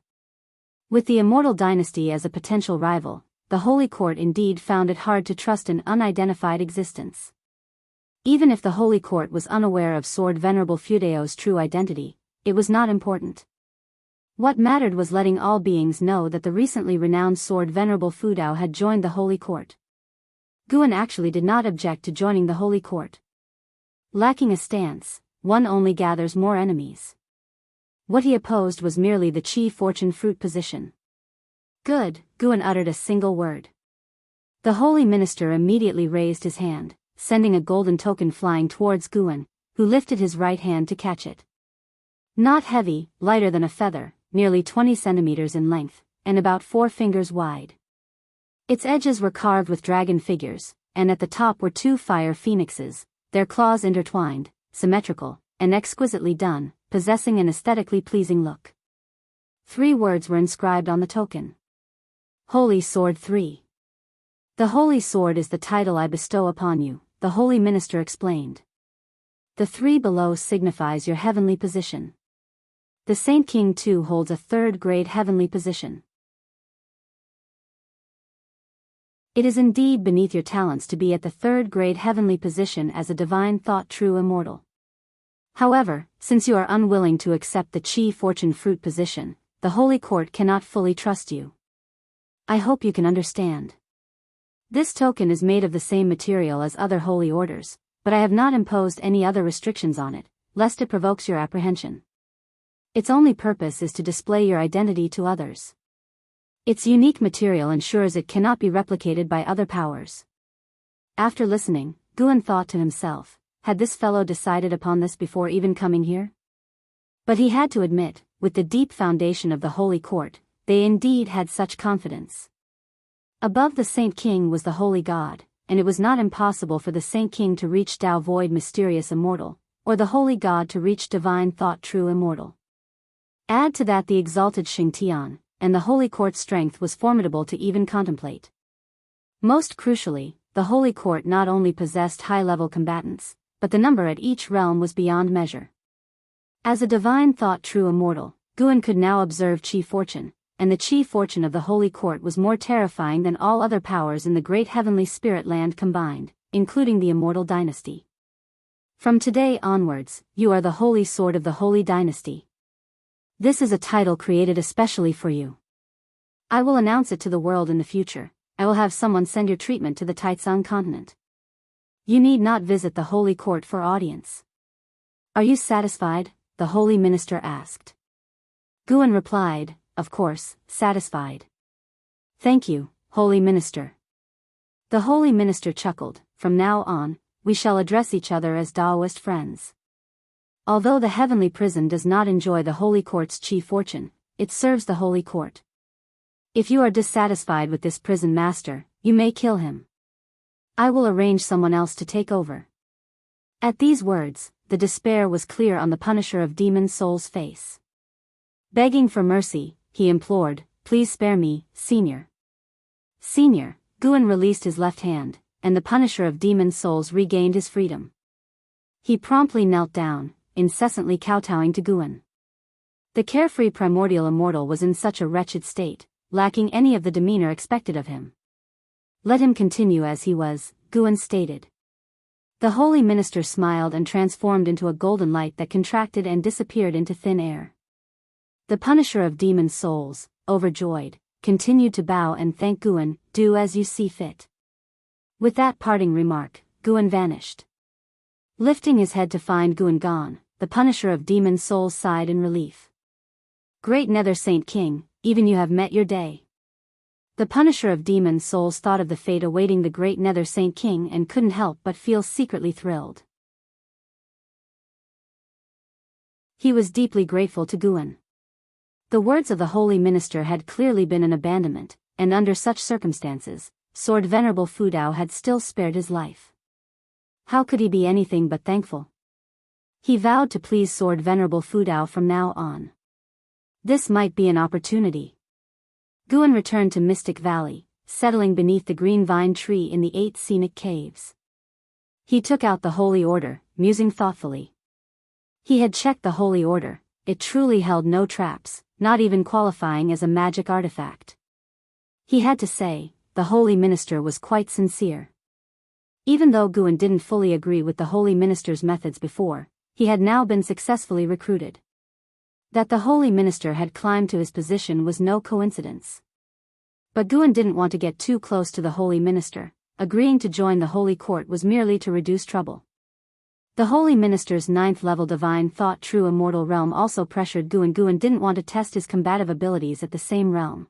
He preferred to fight from a higher realm against a lower one. Next, he had to vigorously accumulate lifespan and break through to the 9th level of the immortal path. Being weaker than others made Guan insecure.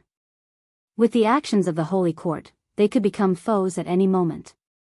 Under this premise, Guan had to strive to strengthen himself even more.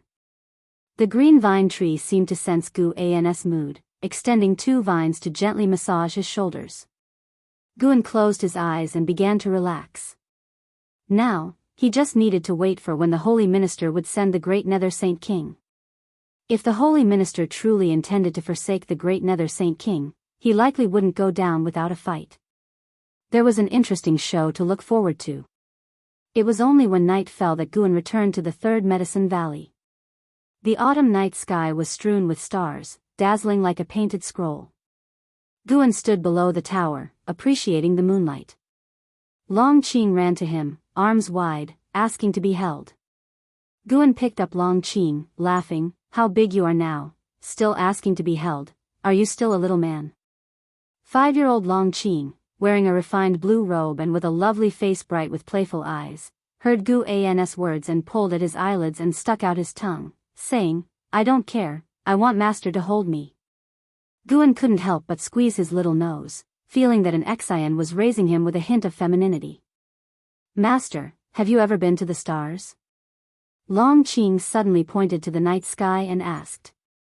Guan casually replied, no, do you want to go? I do. Just a few nights ago, I dreamt that I was flying among the stars, Long Qing said, his face full of longing. Guan patiently chatted with him, but his thoughts drifted to Long Xian and Lu Qiuxian when they were young. Chu Lu had children too, but alas, just a year after the child was born, Chu Lu was crushed by the Black Profound Emperor.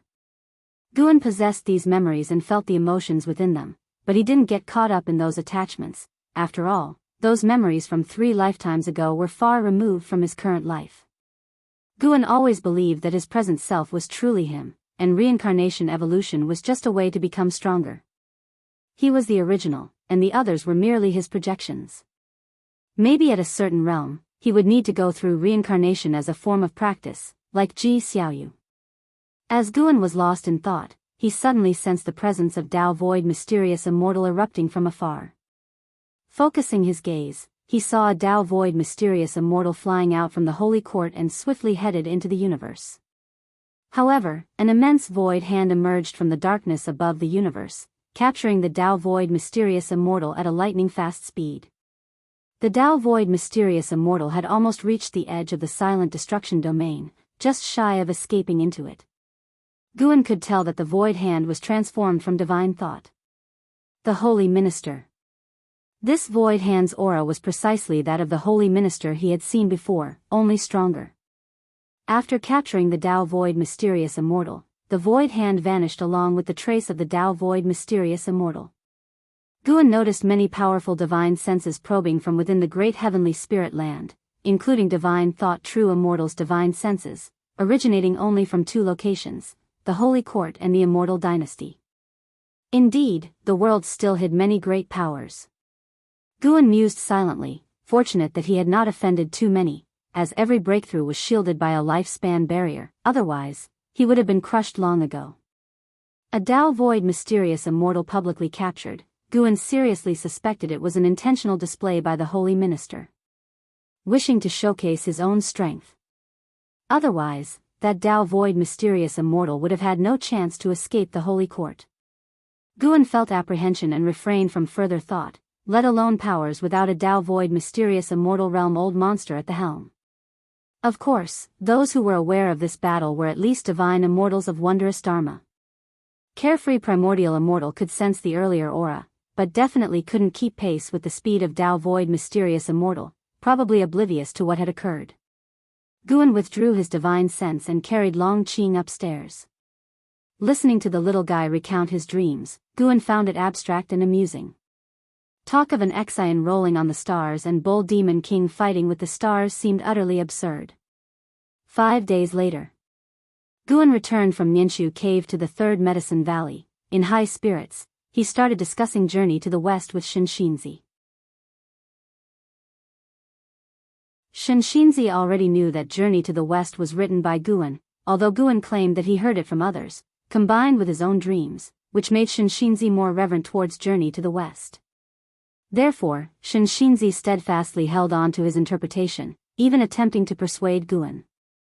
They debated for a long time. Do you understand Journey to the West better than Pannon? Guan couldn't help but say.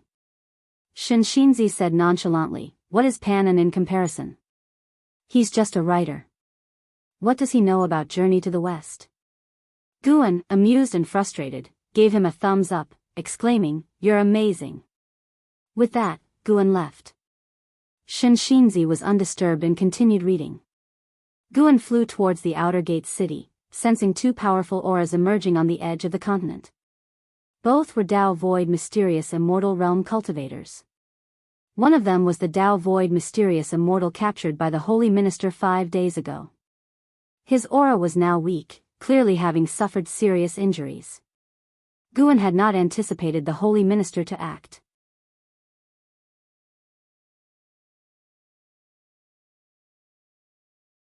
Chapter 347, Are You Higher Than the Unification Realm?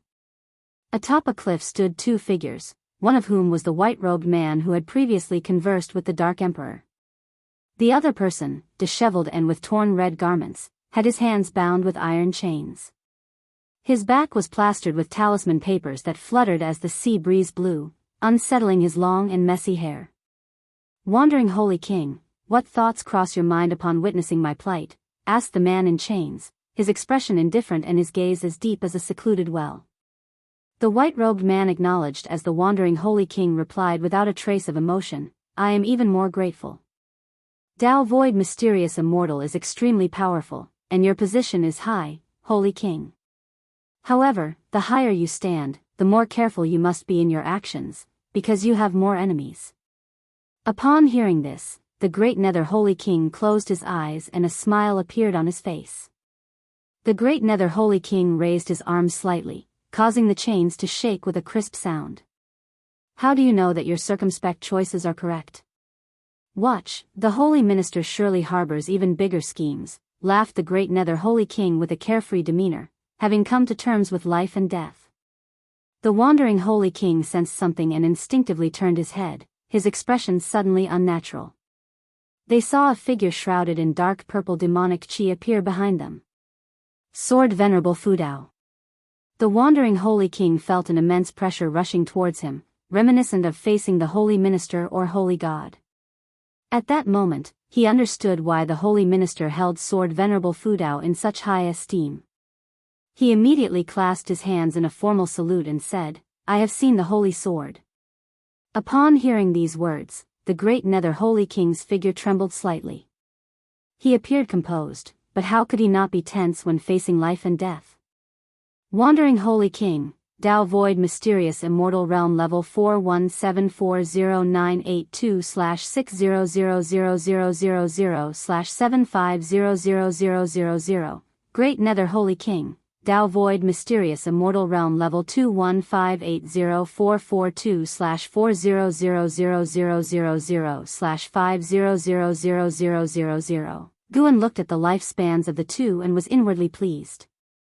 The lifespan of a Tao Void Mysterious Immortal could reach several million years. Observing the difference in lifespans between Level 4 and Level 2, Guan speculated that lifespans of Divine Thought True Immortals might very well exceed 10 million years. Guan nodded slightly to the Wandering Holy King. His gaze was fixed on the Great Nether Holy King, sensing his tension. Boom! A brilliant golden light suddenly burst forth from Guan's forehead, engulfing the Great Nether Holy King in an instant, and then dashed towards the sea surface, dissipating before reaching 1,000 zhang away. When the golden light faded, the Great Nether Holy King was nowhere to be seen. Guan had no desire to interact with the Great Nether Holy King, nor did he wish to hear any defenses. Even if there were misunderstandings between them, it was the fault of the Great Nether Holy King. When so many pointed at the Great Nether Holy King, it was unlikely to be false. The Wandering Holy King watched with alarm. This was a Tao Void Mysterious Immortal, and even if his cultivation was sealed, he should not have been so easily eradicated. How high was Sword Venerable Fudao's cultivation level? You have successfully seized 370,963 years of lifespan from the Great Nether Holy King, Tao Void Mysterious Immortal Realm Level 2. Upon seeing the prompt before him, Guan felt slightly pleased. Of course, what brought him the most relief was eliminating a thorn in his side. Guan then vanished from the spot, leaving the Wandering Holy King behind. The Wandering Holy King stood on the cliff, silent for a long time, before finally departing. A Holy King who had stood above all fell just like that, causing a significant psychological impact on the Wandering Holy King, who was also a Holy King. The great heavenly spirit land seemed even more complicated and dangerous in the eyes of the Wandering Holy King. At Mortal World Peak, Dingtian Peak. Inside the Peak Master's courtyard, Guan was savoring tea. An Xian stood behind him, and in front of him stood a line of wandering immortals, disciples of Dingtian Peak, including Zhu Xinglan. They were discussing the Holy Court's declaration of Sword Venerable Fudao as the Holy Sword. The Holy Sword, the number one sword under the heavens, seems like the Holy Court highly values Sword Venerable Fudao. The presence of that demon from outer heaven was terrifying, yet against Sword Venerable Fudao, it was unable to withstand a single blow. With such power, how could the Holy Court not seek to ally with him? I heard that the reason the heavenly demon from outer heaven made a move against Sword Venerable Fudao was that a Holy King schemed against him, sending a great number of reincarnated heavenly demons to the Taitsang continent. Truly malevolent. I've heard that as well. It was the Great Nether Holy King. He underestimated the strength of Sword Venerable Fudao. To be honest, who could have anticipated that? Such a tiny place actually harbors such a terrifying great cultivator. The wandering immortal disciples of Dingtian Peak were excited, only so uninhibited in the presence of Guan. In front of their disciples, they all maintained a high and dignified posture, as if they were lofty and saintly figures. Zhu Xinglan looked at Guan. He had heard that his master also emerged suddenly and wondered if his master knew Sword Venerable Fudao. As for the possibility that his master was Sword Venerable Fudao himself, that had not crossed his mind. The world was full of ascetics who suffered in silence, and perhaps Sword Venerable Fudao was simply concealing his identity. Maybe his real identity once shook the heavens, but who could be certain? An Xian quietly chuckled as she listened to their discussion. The one they admired was right before them. If they knew, what would their reaction be? She did not know how high the Dark Emperor's cultivation realm was, so she could not understand the excitement of the wandering immortals. In her eyes, there was no difference between wandering immortals and heaven and earth flying immortals. They were all terrifyingly powerful beings. After they had spoken for a while, Guan spoke up, "Then you must cultivate diligently. I always feel that the world is becoming increasingly unstable." His divine thought was focused on Yang Jian. Heaven's sect had received news of the great Nether Holy King's fall and was preparing to bring Yang Jian into the world. Over the years, Yang Jian had grown stronger while Heaven's sect had become increasingly aged. Although his cultivation realm had not declined, his aura was not as strong as before. Heaven's sect's lifespan was quickly diminishing without the chi fortune of Heaven's sect, and it seemed he did not have many years left to live. Upon hearing Gu An's words, the disciples echoed in agreement, all sharing a premonition that such a major event had not occurred in many years. Word of it would make anyone feel the tense world situation. After a long while, the disciples bid their farewell and left. An Xian sat down, unable to resist stretching herself. She did not remove her mask but looked at Guan and asked, "Master, what kind of entity is the Holy Court, really?" She knew Sword Venerable Fudao was Guan, but being in Mortal World Peak, she had to measure her words carefully.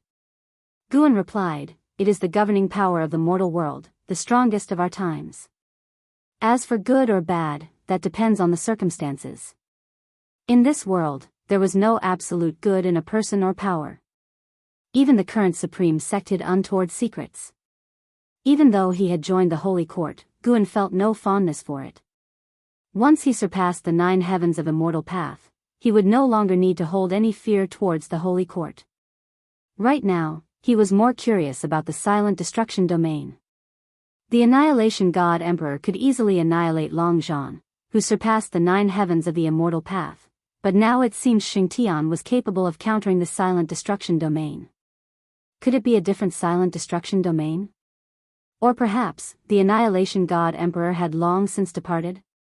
An Xian was curious about the strength of the Holy Court, but unfortunately, Guan was also unclear, leaving his answer ambiguous. Today's conversation with the disciples from Dingtian Peak proved the Holy Minister's methods. Although Guan had not assimilated into the chi fortune of the Holy Court, within a few short years, every power throughout the world knew he had joined the Holy Court. No matter his personal feelings, from now on, he was openly aligned with the Holy Court. The enemies of the Holy Court might also target him. Did the Holy Court have enemies? Of course, there were. The immortal dynasty covetously eyed the realm from within, and infinite heavenly demons from beyond watched intently. He only hoped none would disturb his tranquil life. After chatting for a while, Guan stood up and said, "It's time to test the results of your cultivation. Don't let yourself be surpassed by Long Qing later on." Upon hearing this, an Xian quickly rose to her feet. Long Qing had been taken care of by her until he was 4, but after that, the boy constantly followed Yu Yingying, leaving her with a sour taste. She couldn't let that child surpass her. Today, after hearing of many significant events in the world, Enzin's fighting spirit was kindled. With such a master guiding her, why couldn't she carve her own place in the world? She did not realize her mindset was beginning to shift towards an house. Seasons changed, and 8 years passed. The 13-year-old Long Qing was running through Medicine Valley, swift as a cheetah, chasing a corpulent white-furred rat that resembled a pig. His gaze was sharp, his features handsome, and his long hair tied like a girl's, eliciting laughter and teasing from the disciples along the way. After running for a long time, he stopped in a secluded spot, propping his hands on his knees, panting heavily. "Stupid rat, why are you so fast? Did I never push you to your limit before?" Long Qing muttered, frustration evident on his sweat-drenched face. Just then, footsteps approached, and Long Qing turned to look, quickly standing up in respect. He brought his hands together and bowed deeply to the newcomer. Seeing his gesture, Shenxinzi couldn't help but chuckle. "You want to catch up with it? How about taking me as your master?" Shenxinzi approached and asked with a smile. Long Qing scratched his head. "Senior, I have a master already." Shenxinzi continued with a smile, of course I know you have a master. Who said you could only have one master? Have you read Journey to the West? Long Qing nodded, but he didn't enjoy reading text as much as he liked listening to others. You're like Sun Wukong, and am Master Beauty. How about I secretly teach you cultivation? Shinxinzi asked, smiling knowingly. Like Yu Yingying, he had an inexplicable fondness for Long Qing. He had observed the boy and confirmed that Long Qing was not a reincarnated heavenly demon. To elicit a sense of closeness from an immortal venerable like himself, Long Qing must have extraordinary innate chi fortune and a life grid beyond ordinary people. Can you really be Master Beauty? Long Qing asked doubtfully. Shinxinzi laughed. I'm well aware you have a master, but who says you can't have multiple masters? Do you know what realm I am in? Unification? Huh, you even know about unification. Do you know what lies beyond the unification realm? What? You're higher than the unification realm? Long Qing was shocked. Having been raised in the Third Medicine Valley, he had some understanding of immortal cultivation realms. The unification realm was, in his perception, a godlike realm. Observing the disciples' attitudes toward Shinxinzi in the valley, he had guessed Shinxinzi was extraordinarily capable, but he had not expected him to be so powerful. Proudly lifting his chin, Shinxinzi declared, above unification lies the mystic heart realm. Above that, there are Mahayana, Nirvana, loose immortal, wandering immortal, and heaven and earth flying immortal. I am but one step away from heaven and earth flying immortal. With each realm name Shinxinzi uttered, Long Qing's mouth opened wider, and by the end of the list, he was agape with amazement. The expression on Long Qing's face greatly satisfied Shinxinzi. In that moment, he suddenly understood Supreme Immortal Venerable. Because he liked Journey to the West, he had read all the books written by Panin. He didn't understand why Pan's works were so popular. The characters lacked common sense, often mocking the protagonist, and the protagonist would purposely reveal his holiness, all of which seemed unrealistic to him. Today, he had played the part, and at last, he understood the appeal.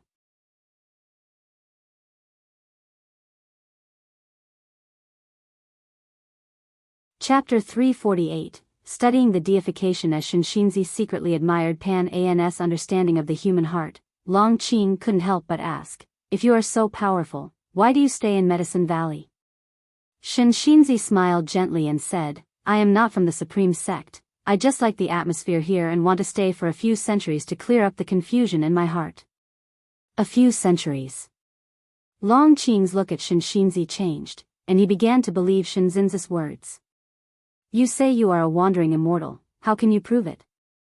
I am not a child, the 13-year-old Long Qing, claiming he was not a child, made Shinxinzi smile even more broadly.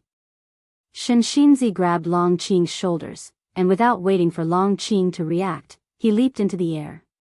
The world blurred before Long Qing's eyes, he instinctively closed them, and when he opened them again, he was stunned by the sight before him. He had actually come to the heavens. Below was an endless sea of clouds, and above, the sky was filled with stars, as though nested in the night, except these stars shone brighter and were more numerous. Densely packed, more so than the flowers and plants in the valley.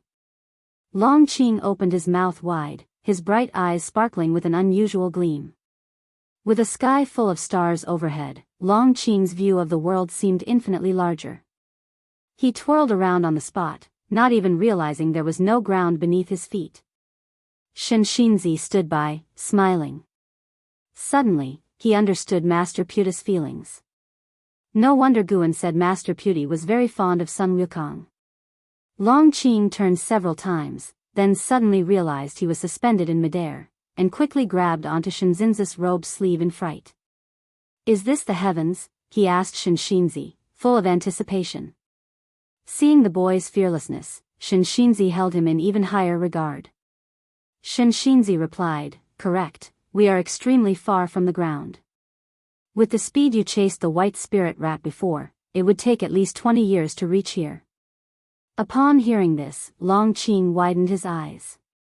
He instinctively looked down, seeing only a thick sea of clouds, but when he looked into the distance, he saw a shade of blue, unclear what it precisely was.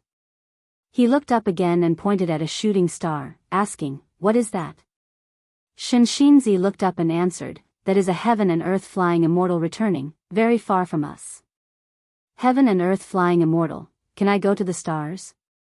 "You cannot, one must reach the heaven and earth flying immortal realm to cross the invisible sky wall." "Heaven and earth flying immortal. I want to cultivate, I want you to be my master, teach me how to reach the heaven and earth flying immortal." Long Qing clenched his fists, his voice filled with excitement. He hadn't even started qi absorption cultivation yet. Guan said he would teach him when he turned 16, and forbade other disciples from teaching him privately. That's why Long Qing hadn't yet shown his talent. Shinshinzi saw his extraordinary physique and felt that even if he wasn't supremely talented, he would not be mediocre. He also marveled, how did Guan always manage to find geniuses? Like the nine-fingered divine lord, he suspected that Guan had a powerful backer. What sort of powerful figure that even he couldn't detect? It could be Sword Venerable Fudao or possibly other great cultivators, as the current supreme sect was full of hidden great cultivators, even beyond his understanding. In any case, hearing Long Qing's words, Shinshinzi was very pleased. He smiled kindly and said, "Reaching the heaven and earth flying immortal realm is very difficult. Are you willing to dedicate yourself to cultivation?" Long Qing immediately nodded, assuring, "I will definitely not disappoint you, master." "Then why don't you kneel and kowtow to accept me as your master?" Shinshinzi said with a smile. He wanted to emulate Master Puti to see if taking a disciple could lead to divine enlightenment. Long Qing immediately knelt and performed a ceremonial bow, then looking up at Shinshinzi, he asked, "Master, I heard that Medicine Valley once had a genius named Yang Jian. Can I surpass him?" Shinshinzi helped him to his feet and said, "Yang Jian's talent is indeed exceptional, but your master is more formidable than his. In the future, you will surely surpass him." Upon hearing this, Long Qing's face lit up with an enthusiastic smile. Meanwhile, in the loft, Guan, who had been reading, smirked. Surpass Yang Jian? It's certainly not impossible, but in the coming century, Guan thought to himself, looking forward to the expression on Shinzinza's face after he starts teaching Long Qing cultivation. With Shinzinza's Tao level, how could he help Long Qing unlock the path of returning primordial spirit? An hour later, the door opened, Long Qing walked in, approaching the table and looking at Guan with a complex expression. Guan looked up at him and asked with a smile, "What's wrong? Bullied by the Bull Demon King again?" Long Qing shook his head, then said, "Master, you are the most important to me in my heart, do you believe that?" This statement amused Guan. Was the boy feeling guilty? Really? "Well, see how you honor me in the future," Guan said leisurely, his eyes returning to the book in his hands. Long Qing earnestly responded, "I will definitely honor you in the future.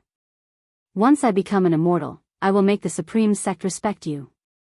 Long Qing's fighting spirit grew even stronger. Seeing that Guan did not continue the conversation, he curiously asked, "Master, what are you reading? May I take a look?" Guan closed the Green Hero travelogue, glared at him, and said, "If you have nothing else to do, go chop some wood." Upon hearing this, Long Qing immediately scooted away. Immortals don't have time to chop wood. He left with that spirited remark, and Guan, smiling, continued reading. 2 days later, in an uninhabited part of Medicine Valley, within a bamboo grove, Shinshinzi and Long Qing sat side by side in meditation. "Master, why haven't I cultivated any spiritual power yet?" Long Qing couldn't help opening his eyes and asking. Shinshinzi, with his eyes closed, replied, "It's rare for someone to develop spiritual power within 2 days, don't be impatient." He also wondered internally why it was taking so long. However, considering Yang Jian's early experiences with slow qi absorption, perhaps Long Qing had a unique physique. He decided not to dwell on it. He was very patient and would not become agitated over this. A figure swept across the bamboo grove from above, causing Shinshinzi to look up. "It's him," Shinshinzi murmured to himself. "Who?"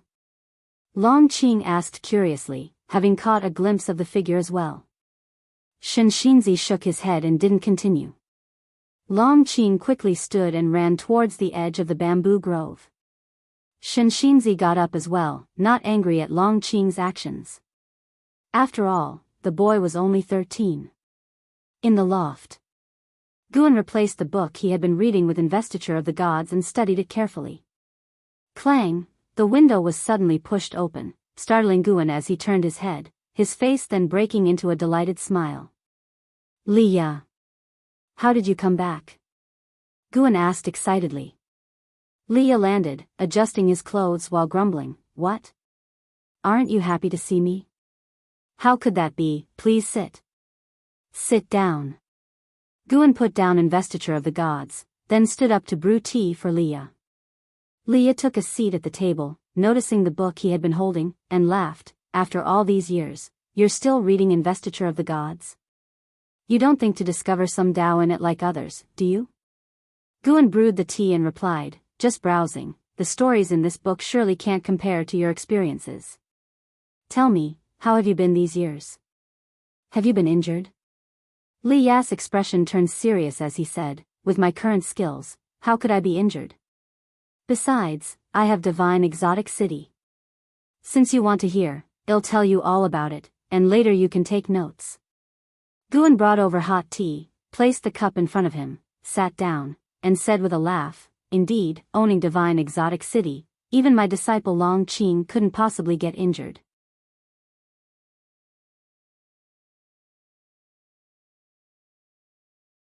Chapter 349. Heading to the primordial. Hearing Gu An's words, Liya didn't think too much and didn't ask who Long Qing was.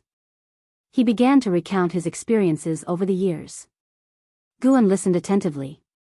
He occasionally looked at Liya but didn't stare constantly. With divine exotic immortal spirit around, Guan could be at ease, confident that if there were any danger not even divine exotic city could stop, divine exotic immortal spirit would inform him right away. After leaving the sea demon domain, Liya wandered everywhere. Occasionally, he encountered great cultivators coveting divine exotic city, but he always managed to escape unscathed. Unless a heaven and earth flying immortal took action, it was very difficult to take divine exotic city from him. Those who had reached the heaven and earth flying immortal realm and saw Liya brazenly deploying the pseudo-immortal path supreme treasure didn't dare to make a move easily. In every aspect, Liya seemed to have a significant backing. Who would dare to offend such a person? The higher one's cultivation level, the further one could see. Even if they couldn't deduce Gu An's karma from divine exotic city, they could infer that Liya had an extraordinary background. To control such a supreme treasure before nirvana, one couldn't do so without a powerful backing, and perhaps Liya's backing was hidden within divine exotic city. Over the years, Liya had encountered many opportunities, and his cultivation level had grown rapidly. He had now reached the 3rd floor of the Unification Realm. A Unification Realm cultivator over 300 years old was definitely a top-tier genius in the Broken Sea domain. Guan thus marveled at how amazing Xiantianyi truly was. Comparing the pace of breakthroughs, Liya still fell short of Xiantianyi, and moreover, Xiantianyi didn't have the pseudo-immortal path supreme treasure by his side. Setting aside in how, Xiantianyi was indeed the #1 genius in the history of the supreme sect. What was most crucial was that Xiantianyi also wrote books. Judging from the Green Hero travelogue, Xiantianyi often went on adventures and didn't spend all his time on qi absorption cultivation. Could it be that Xiantianyi had also achieved enlightenment? Guan suddenly felt that perhaps qi absorption cultivation was the most common and low-level form of cultivation, and that there might be higher forms of cultivation. Of course, it was just a thought. In reincarnation evolution, he could only undergo qi absorption cultivation to consume his lifespan. Guan thus listened to Li Ya's experiences while contemplating cultivation. Suddenly, the door was pushed open and Long Qing tumbled in, startling himself. He quickly got up, but before he could turn around, Guan called out to him. Come in, and take the opportunity to meet your martial uncle. At Gu An's words, Long Qing was overjoyed. He immediately approached Liya, saluted, and called him martial uncle. Leah sized him up, a smile forming on his face, then he turned back and asked, "Who is this kid?" Guan introduced. "I brought him back from outside. He had just been born at that time." Hearing this, Leah understood that this child was different from the disciples outside. Leah took out a dagger from his storage bag and handed it to Longqing, saying with a smile, "Take this dagger as a meeting gift. It's a magic artifact, so don't use it recklessly before you start cultivating." "Thank you, martial uncle," Longqing said excitedly, clearly very fond of the dagger as he played with it. Leah looked at Guan, laughed, and said, "Actually, this kid looks a bit like you." "Nonsense. Really, if you hadn't said anything, would have thought he was your son." Seeing that Leah was serious, Guan suddenly thought of something. Was his appearance in reincarnation evolution the same as now? He thought carefully. After Lu Han had restored his appearance, he did indeed resemble him a bit. As for the previous 3 lives, he rarely looked in the mirror and didn't pay attention. "It might be because I raised him that he looks a bit like me," Guan casually remarked. Longqing's expression dimmed. Deep down, he was also hoping that Guan was his biological father. Guan beckoned him over to join in and listen to Li Ya's experiences. After Longqing joined, the atmosphere became even livelier. It wasn't until evening that Li Ya said his goodbyes and left, leaving behind a large pile of medicinal herb seeds. Guan didn't see Li Ya off but instead asked Longqing about his activities over the past 2 days, wondering why had suddenly been so quiet. Longqing began to hem and haw in his explanations. Elsewhere. After descending the stairs, Li Ya made his way to where Shinxinzi was standing. He bowed with cupped hands, curious, and asked, "Senior, why are you here?" On his return this time, he felt that the Supreme Sect had changed a lot. Wherever he went, he encountered cultivators whose cultivation levels he couldn't fathom. Even in Medicine Valley, there were many whose cultivation levels were a mystery to him. He felt that the Supreme Sect's growth was even faster than his own. Of course, he was just marveling, not shocked, because his primordial ancestor was still with the Supreme Sect. Compared to his primordial ancestor, his achievements over the years were trivial. Holding the Supreme Immortal Venerable scripture, Shinxinzi looked up at him and said, "I have a connection with this place, planning to stay here for hundreds of years to quietly contemplate the path." Back in the divine exotic realm, Shinxinzi's strength had left a lasting impression on Leah. With such a powerful great cultivator taking residence, Guan was naturally safer. He smiled, exchanged a few pleasantries with Shinxinzi, then he took his leave. Shinxinzi watched his leaving figure and suddenly said, "Your chi fortune is off, and you will face a fated calamity later on." Leah turned back to Shinxinzi and nodded with a smile.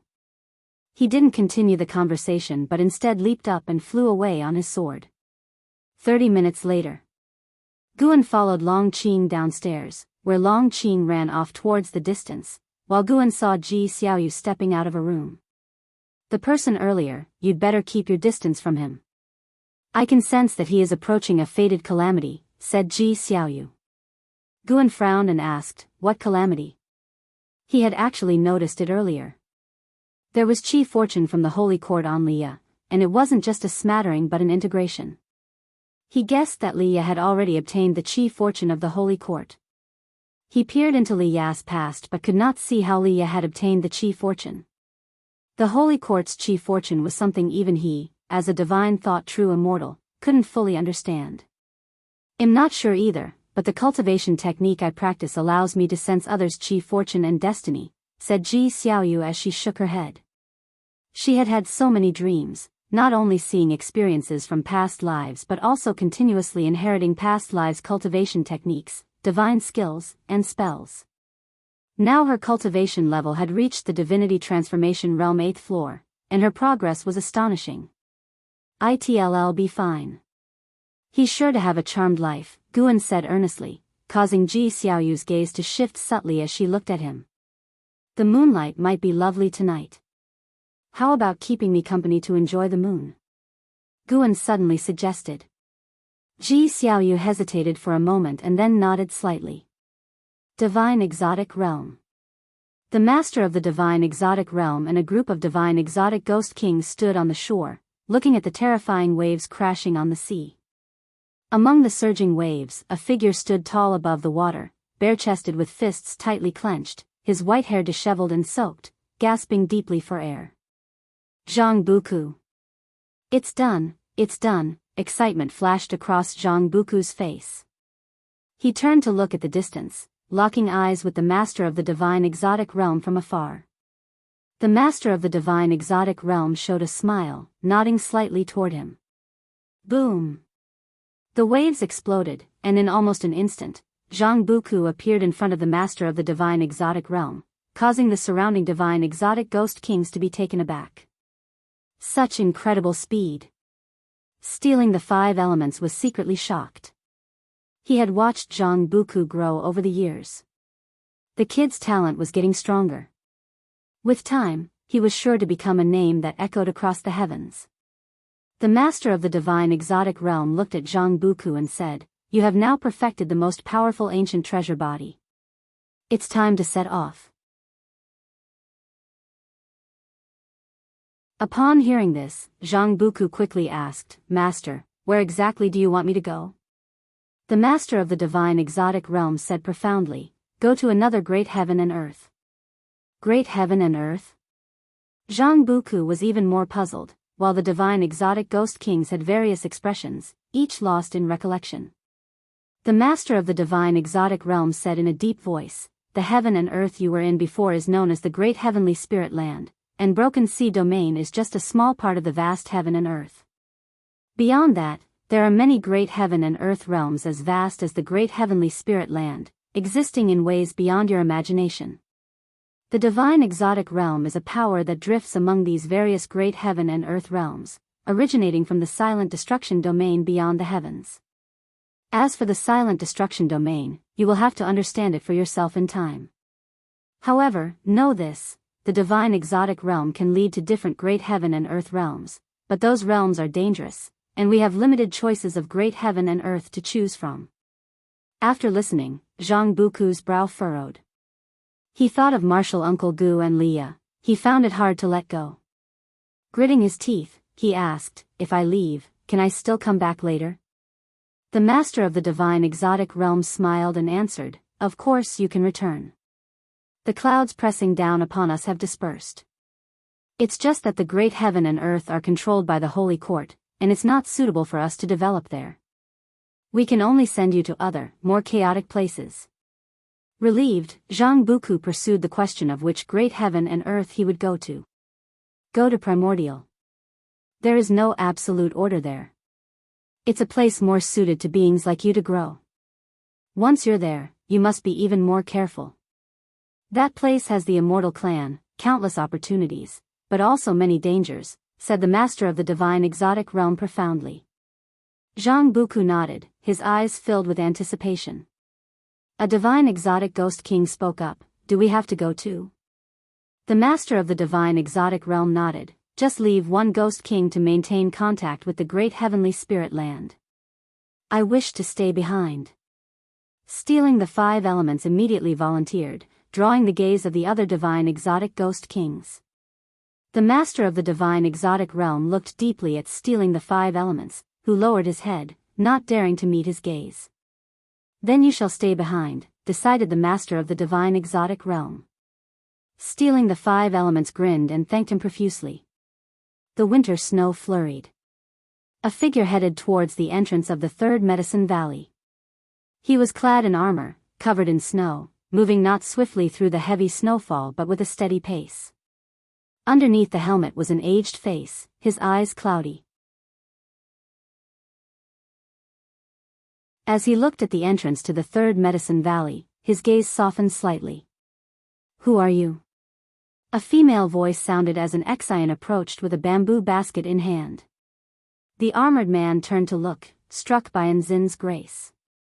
She wore a white dress, stepping on the snow-covered ground without leaving any footprints, her entire being emanating an ethereal quality, like a celestial maiden who could ascend at any moment. He bowed and said, "Im Yi Yen. May I ask if the Valley Master of the 3rd Medicine Valley is still Guan?" An Exayan nodded slightly, replying, "You know my master? If so, I can take you to see him." Yi Yan smiled, his expression pensive. "I remember him, he."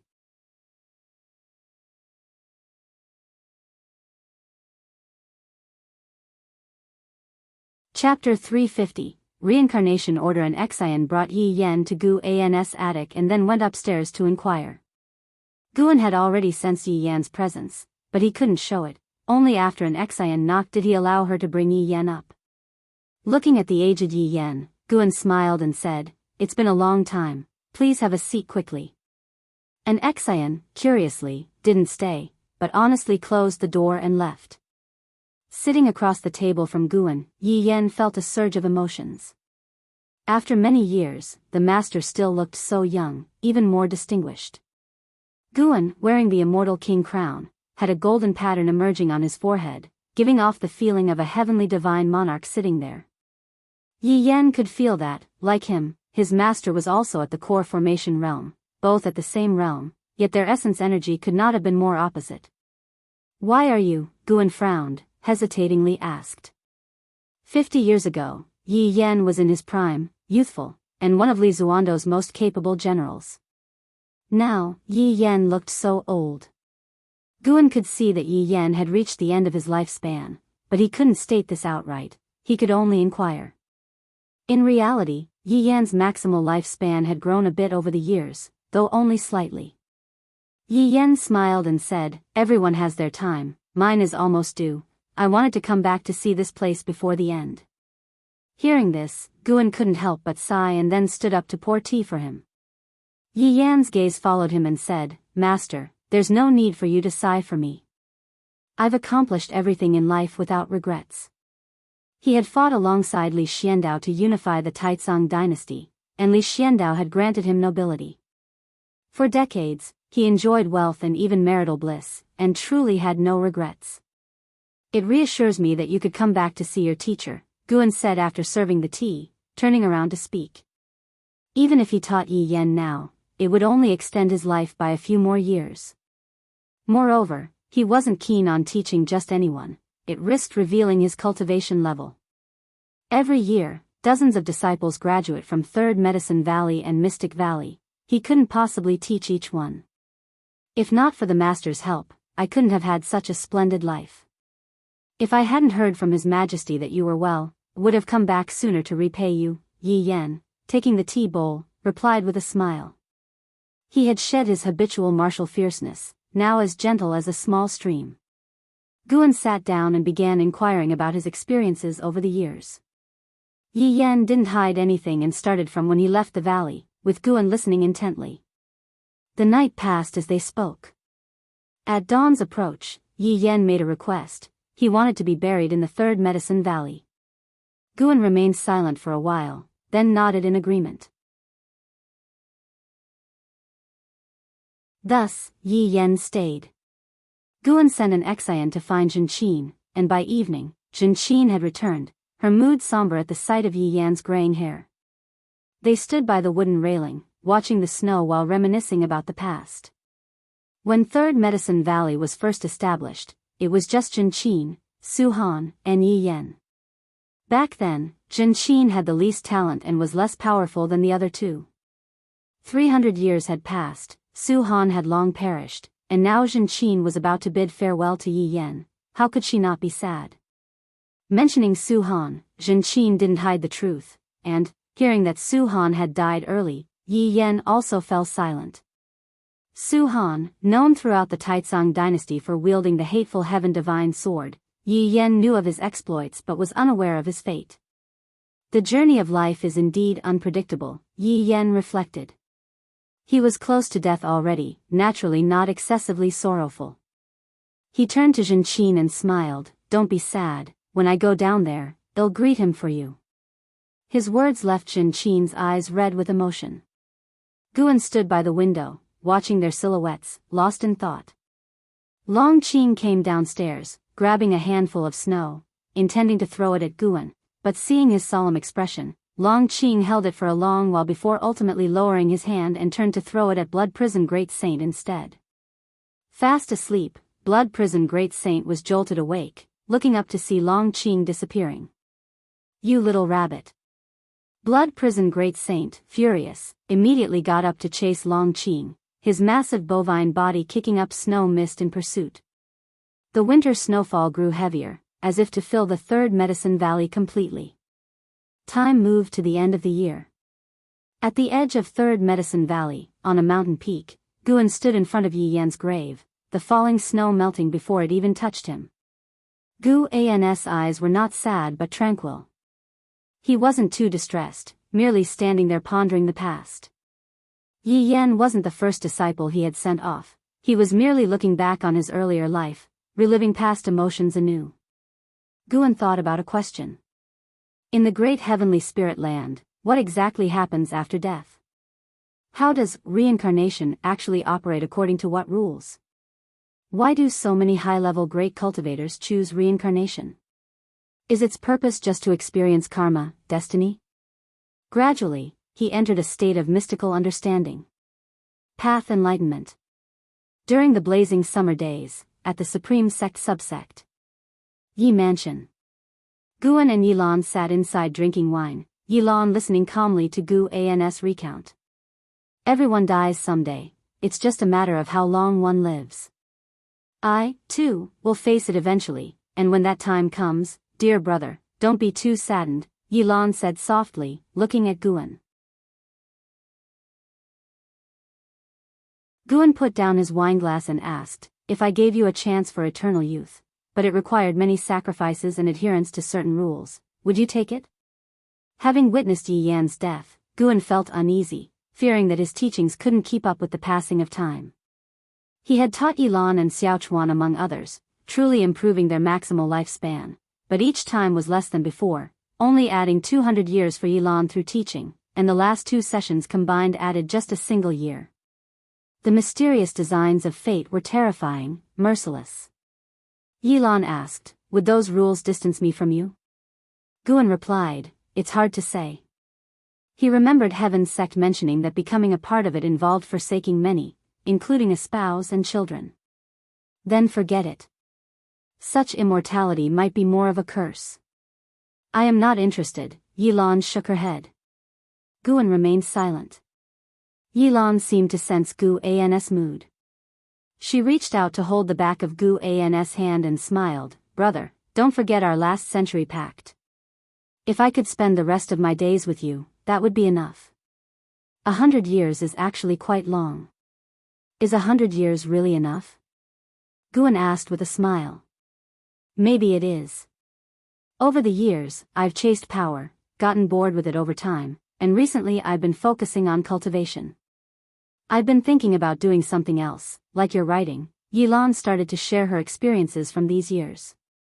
Now over 300 years old, she had her own views and insights on life. She was now at the divinity transformation realm and held a high position within the Supreme Sect. Her pursuits were evolving. Listening to her, a smile unconsciously spread across Guan's face, feeling happy for her. Life shouldn't be about just one thing. That Yilan was considering enriching her life was an enlightenment in itself. "Brother, if you really have that kind of opportunity, save it for someone who truly craves immortal cultivation. Right now, I don't think the level of cultivation is that important," Yilan laughed. Guan smiled and said, "What if you leave this world, and I pursue immortality alone? Wouldn't that be lonely?" Yilan blinked and laughed, "I haven't given up, I'm just talking. Some things can't be fought for, if you can't have them, let it be. Don't let them become a burden to you, including me, and even Jin Qin and your disciples. If we die before you, don't be foolish or let it weigh on your heart." Guan, unable to resist, reached out to pinch her cheek, and she didn't dodge. "What about our last century? What would you want to do? Where would you go?" Guan asked. "Can I dream big?" Yilan raised an eyebrow. "Of course, daytime is the best for dreaming. Then I want to see how large this world really is. I've heard that beyond the sea there are other continents. I also want to go to the heavens, to see how high it really is, and what lies beyond outer heaven." Yilan spoke enthusiastically. Guan listening intently, his thoughts drifting far with her words. 2 days later. Guan first went to the North Sea Mountains to gather medicinal herbs, then spent an ancient hour in Mystic Valley. Upon returning to the third Medicine Valley, he was in good spirits and played 2 games of chess with Nine-Finger Divine Lord. Near evening, Shenxinzi and Long Qing walked along the path between the medicine garden, Long Qing dejected, occasionally casting timid glances at his master walking ahead. Although Shenxinzi appeared composed, he was quite perplexed inside. Having taught Long Qing for so long, yet Long Qing had still not manifested any spiritual power. Even the most mediocre talents shouldn't be like this. Could it be his teaching methods were flawed? Master, do I still have hope? Long Qing couldn't help but ask, having lost the fighting spirit he initially had, even developing a slight fear of cultivation, frightened by the disappointment he might see in his master. Without turning, Shenxinzi said, maybe you have a special physique. From tomorrow, I'll teach you body refinement. Body refinement? Yes, the path of immortal cultivation isn't only about energy absorption. Maybe your physique needs long-term honing, to accumulate slowly and release suddenly. As Shenxinzi spoke, his tone grew increasingly determined. Whether Long Qing believed it or not, he believed first. Exactly. That must be it. Yang Jian was also physically strong. Perhaps Guan chose Long Qing because they were similar. Hearing this, Long Qing immediately cheered up and began to jump for joy. When they reached the attic area, an Xian came up to them, smiling and asked, Senior, why have you been bringing this boy around every day? Shenxinzi pressed his palms together and said, Amitba, this child and I have a connection, so I'm taking him around to play. After all, since Long Qing had no cultivation, no one could discover he was simplifying things secretly. Hey, sister, why are you fussing so much? Long Qing grumbled. Once I succeed in body refinement, you won't be able to boss me around. An Xian grinned at Long Qing, thinking to herself, you cheeky boy, your feathers have grown firm, I'd like to see what you can learn from him. She verbally said, all right, I'll leave you be. With that, she bowed to Shenxinzi and then took her leave. Shenxinzi watched her departing silhouette thoughtfully. Her cultivation hadn't improved, but she gave off a very subtle feeling, which he couldn't quite explain.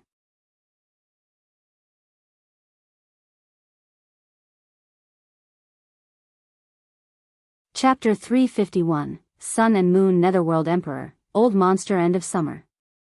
Mortal World Peak, Dingtian Peak. Guan was riding with his sleeves rolled up in the courtyard, and an Xian, wearing a mask, was cultivating beside him. A gentle breeze blew by, creating a picturesque scene. An Xian suddenly opened her eyes and curiously asked, Master, what cultivation levels have my fellow disciples attained now? Guan casually replied, your senior brother has reached the 5th floor of the Mystic Heart Realm, and your junior brother is at the 1st level of the Unification Realm. That high? An Xian couldn't help but widen her eyes. Look at Dingtian Peak, do their cultivation levels seem high here? Guan's words rendered an Xian silent. An Xian cautiously asked, Master, do you really think I can become an immortal? Her current actual cultivation level was only at the 8th floor of the core formation realm, far behind Hao and Yang Jian. Don't think about that, but rather think about how you can achieve it. If even you don't believe in yourself, then you're truly finished. Guan's words seemed reasonable to an Xian, and she endeavored to adjust her mindset. By the way, Master, is Senior Shenxinzi teaching Long Qing cultivation? Yes. Has Long Qing also practiced energy-concealing sorcery? I can't even sense his spiritual power. You're overthinking it. He hasn't yet cultivated any spiritual power. What? An Xian was astonished and pressed on, with the Tao level of Senior Shenxinzi, how could Long Qing possibly fail to cultivate spiritual power? Some people are less talented than you. Guan offhandedly said. He did not reveal Long Qing's Nirvana realm cultivation level, fearing it would demoralize Long Qing. Moreover, Long Qing had a special identity. Both the Immortal Dynasty and the Holy Court might pursue him, and until Guan was confident he could protect him, he was not prepared to unlock the path of returning primordial spirit within him. After all, Long Qing now had a lifespan of over 10,000 years. It was good to let the young lad first cultivate his Taoist heart, to avoid treading the same path as Long Qing's ancestral great-ancestor Long Zhan. An Xian fell silent, suddenly feeling sorry for Long Qing. Given that lad's character, once he realized his limited talent, he would definitely be deeply affected. Guan didn't say more and concentrated on practicing his calligraphy. An Xian watched him, wanting to speak but hesitating. On reflection, since the master had already shown great kindness in sheltering Long Qing, how could she demand that the master change his fate? Moreover, the master surely had his plans. Realizing this, an Xian composed herself and continued cultivating. 6 years later. The weather was clear, with white clouds adorning the blue sky, each assuming its unique posture. In the mountain woods. 20-year-old Long Qing had fully matured, dressed in tight green clothing, squatting in a horse stance, and continuously punching despite being drenched in sweat. His eyes remained determined, exhaling consistently. His skin was flushed red, emitting steam, and his legs were trembling, ready to collapse at any moment. Shen Xinzi stood beside him, holding a copy of Journey to the West, reading it and said, "Persist for another ancient hour to activate the medicinal effects." Long Qing gritted his teeth and asked, "Master, my strength has increased quite a bit. How many levels of qi cultivators can I now defeat?" "You could defeat those at the 3rd level of qi cultivation." "What? Only the 3rd level?" Long Qing showed a look of despair, but Shen Xinzi offered no comfort. After mumbling a few words, Long Qing revitalized his spirits, his eyes regaining their firmness. Shen Xinzi, glancing out of the corner of his eye at the change in Long Qing's demeanor, was privately satisfied. This lad has poor talent, but his temperament is decent. In his view, temperament was even more cultivable than cultivation, so he still held hope for Long Qing. He was teaching Long Qing on a whim and naturally was not in a hurry. Just then, Shen Xinzi suddenly sensed something and abruptly looked up. Elsewhere. Nine-Finger Divine Lord, who was playing chess with Guan, also looked up. Guan looked up, urging, "What are you looking at? Hurry up and make your move." As he spoke, Guan's divine thought also locked onto outer heaven. In the starry sky of outer heaven, a vast space rift appeared out of nowhere, hanging right above the great heavenly spirit land, startling the mysterious beings in the sun into opening their eyes. In a moment, there's something going on in outer heaven. "I need to watch for a while," the Nine-Finger Divine Lord said impatiently. Guan looked up, feigning confusion. Under the scrutiny of his divine thought, a figure appeared within the mysterious rift, a man in a black robe, tall and broad-shouldered, with a stern face wearing a long silver jade crown. 2 brightly shining magic artifacts floated behind his head, resembling the sun and the moon, casting light on him, making him seem to radiate a brilliant glow.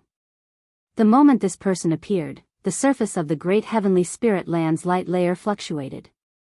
Upon seeing him, Guan felt apprehensive. Unfortunately, his divine thought could not perform a lifespan detection. The robed man suddenly disappeared. The next second, Guan's divine thought shifted to the Holy Land where the Holy Court was located. Its chi fortune was impacted, gathering there, and he felt strong fighting emanations coming from the direction of the Holy Court. The Nine-Finger Divine Lord followed his gaze towards the direction of the Holy Land, frowning. He stood up and said, "Today counts as a draw. We shall continue another day." With that, he disappeared in thin air. Guan couldn't help muttering, "Always in a rush but still doesn't forget to hedge his bets, really an animal." While collecting the chess pieces, he kept an eye towards the direction of the Holy Court. Soon, the chi fortune of the Holy Court reassembled, making it difficult for him to forcefully probe, which piqued his curiosity about what was happening inside the Holy Court. He waited until nightfall. The robed man did not appear, and the holy domain remained unusually calm, but Guan saw many great cultivators heading toward the Holy Court like a shower of arrows. Clearly, something had occurred within the Holy Court. In the following days, there was still no activity in the Holy Court, and the space rifts in outer heaven had disappeared, nor was the robed man seen. Guan visited Immortal Seeking Island and Mortal World Peak and couldn't gather any intelligence, but the great cultivators at Mortal World Peak also noticed the activities at the Holy Court. Their numerous speculations left Guan feeling they were absurd. Until a month later. Guan, who was alchemizing inside the building, suddenly sensed something and slightly raised his brow. Why has he come here? Guan did not stand up, cautious not to startle the quarry. A person entered the third Medicine Valley, precisely the robed man who forcefully entered the Holy Court before. His appearance made Guan uneasy, regardless of whether he was a friend or foe of the Holy Court. His arrival could potentially attract the Holy Court's attention. Guan did not wish to reveal himself. After carefully sensing, Guan's mood slightly eased. The guy's aura was very weak, suppressed to the core formation realm level, completely different from when he stormed the Holy Court, almost like two different people. After hesitating for a moment, Guan stood up and walked downstairs. As he walked down the stairs, he casually looked out, and when his gaze swept over the robed man, he quickly performed a lifespan detection without lingering. Sun and Moon Netherworld Emperor, Divine Thought True Immortal Realm 8th Floor 158763008/40000000/60000000, Divine Thought True Immortal Realm 8th Floor. Over 15 million years old. A maximum lifespan of 60 million years. Guan was astonished, looking at a true old monster. What is this guy doing in the third Medicine Valley? Is he targeting him? As Guan continued downstairs, he puzzled over this. At that moment, Ji Xiaoyu walked out of her room.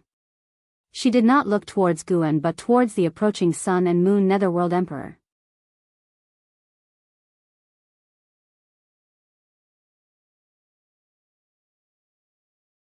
Chapter 352 Yin Yang Immortal Domain. The Sun and Moon Netherworld Emperor proceeded, glancing around Medicine Valley without much curiosity. Having lived for over 15 million years, nothing much about his surroundings intrigued him. He was merely browsing. He felt Ji Xiaoyu's gaze and couldn't help but turn to look. As their eyes met, a smile appeared on his face. As for Guan behind Ji Xiaoyu, he was ignored. The Sun and Moon Netherworld Emperor quickened his steps and came before Ji Xiaoyu, bowing with his fists. Your Majesty, it has been a long time. Your Majesty. Guan was curious, yet he sighed in relief at the same time. He was here for Ji Xiaoyu. As long as it wasn't for him, it was all right. Ji Xiaoyu nodded slightly. Let's talk inside the house. She turned to Guan and asked, do you want to listen?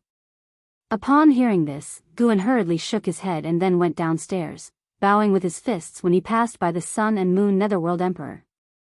The Sun and Moon Netherworld Emperor just gave him a brief nod. Ji Xiaoyu pouted and then said, bring him in too. After speaking, she turned and entered the house. While Guan was walking, the Sun and Moon Netherworld Emperor grabbed his shoulder. Come in with us, the Emperor said in an undeniable tone. Guan had no choice but to turn around. The two of them entered Ji Xiaoyu's house, one after the other. Following them, the Sun and Moon Netherworld Emperor waved his sleeve, casting a mysterious restriction. Guan sat down on a stool to one side. The Sun and Moon Netherworld Emperor sat down at the table and looked towards Ji Xiaoyu, smiling. Your Majesty, have you remembered? Ji Xiaoyu replied, I have recovered some memories, but not all. Why have you come to find me ahead of time? Guan eyed Ji Xiaoyu, uncertain how much of her memory was restored and how far she was from her true self.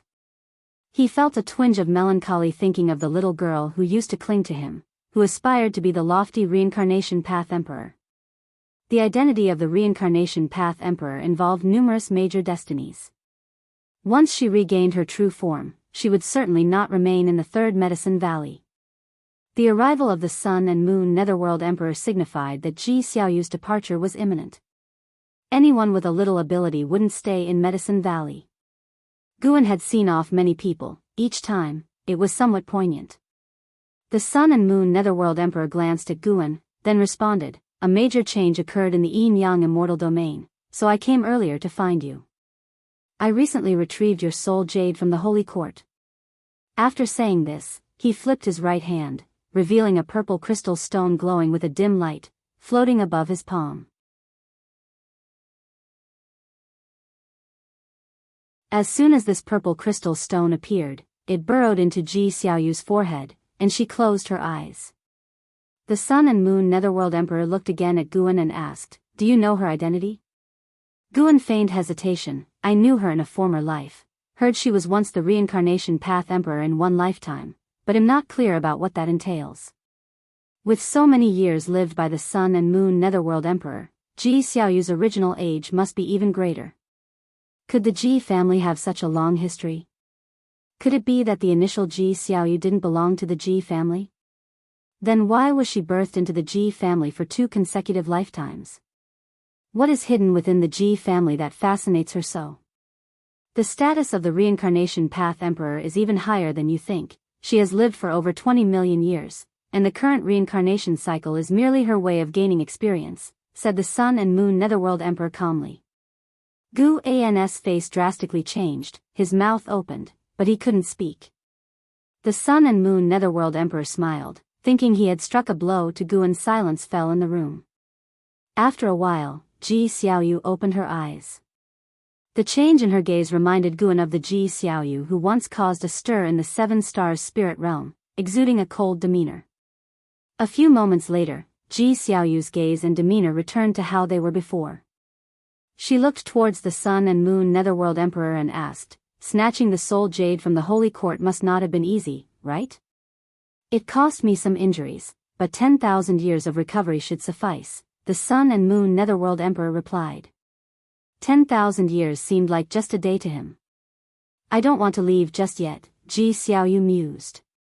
"No worries, no rush, staying a few hundred years is fine. It'll heal my wounds, and those fools in the holy court definitely won't guess that I'm still within the great heavenly spirit land." He sized up Gu An's entire karma in a glance, aware of Gu An's age, and felt that given Gu An's Tao level, he wouldn't live past 1,000 years. Once Guan died, Ji Xiaoyu's current cycle of reincarnation should also end, and then he could welcome the real reincarnation path emperor. Guan really wanted to say that they could leave now, but seeing Ji Xiaoyu's expression, he held back. "All right, I'll go out for a walk," the Sun and Moon Netherworld Emperor said, standing up and walking towards the door. He did not remove the restriction inside the house. He guessed that Ji Xiaoyu still had many things to reveal to Guan, things that the immortal path beings in Medicine Valley should not overhear. After the Sun and Moon Netherworld Emperor closed the door, Ji Xiaoyu sighed. Guan asked, "Why such tension? Isn't he one of your people?" Those capable of subordinating a divine thought true immortal, the Tao level of the reincarnation path emperor must be incalculable. He respects my past life. I've dreamt of his battles. He is terrifying, maybe even stronger than Sword Venerable Fudao. Ji Xiaoyu took a deep breath and answered. Stronger than me? How could that be? I'm a whole minor realm above him, and he can't see through my cultivation level. If I sneak attack, he surely won't be prepared. Such were Gu An's thoughts, which, of course, were just thoughts. He had no grievances or quarrels with the Sun and Moon Netherworld Emperor, so naturally, he could not make a move. Where is the yin-yang immortal domain located?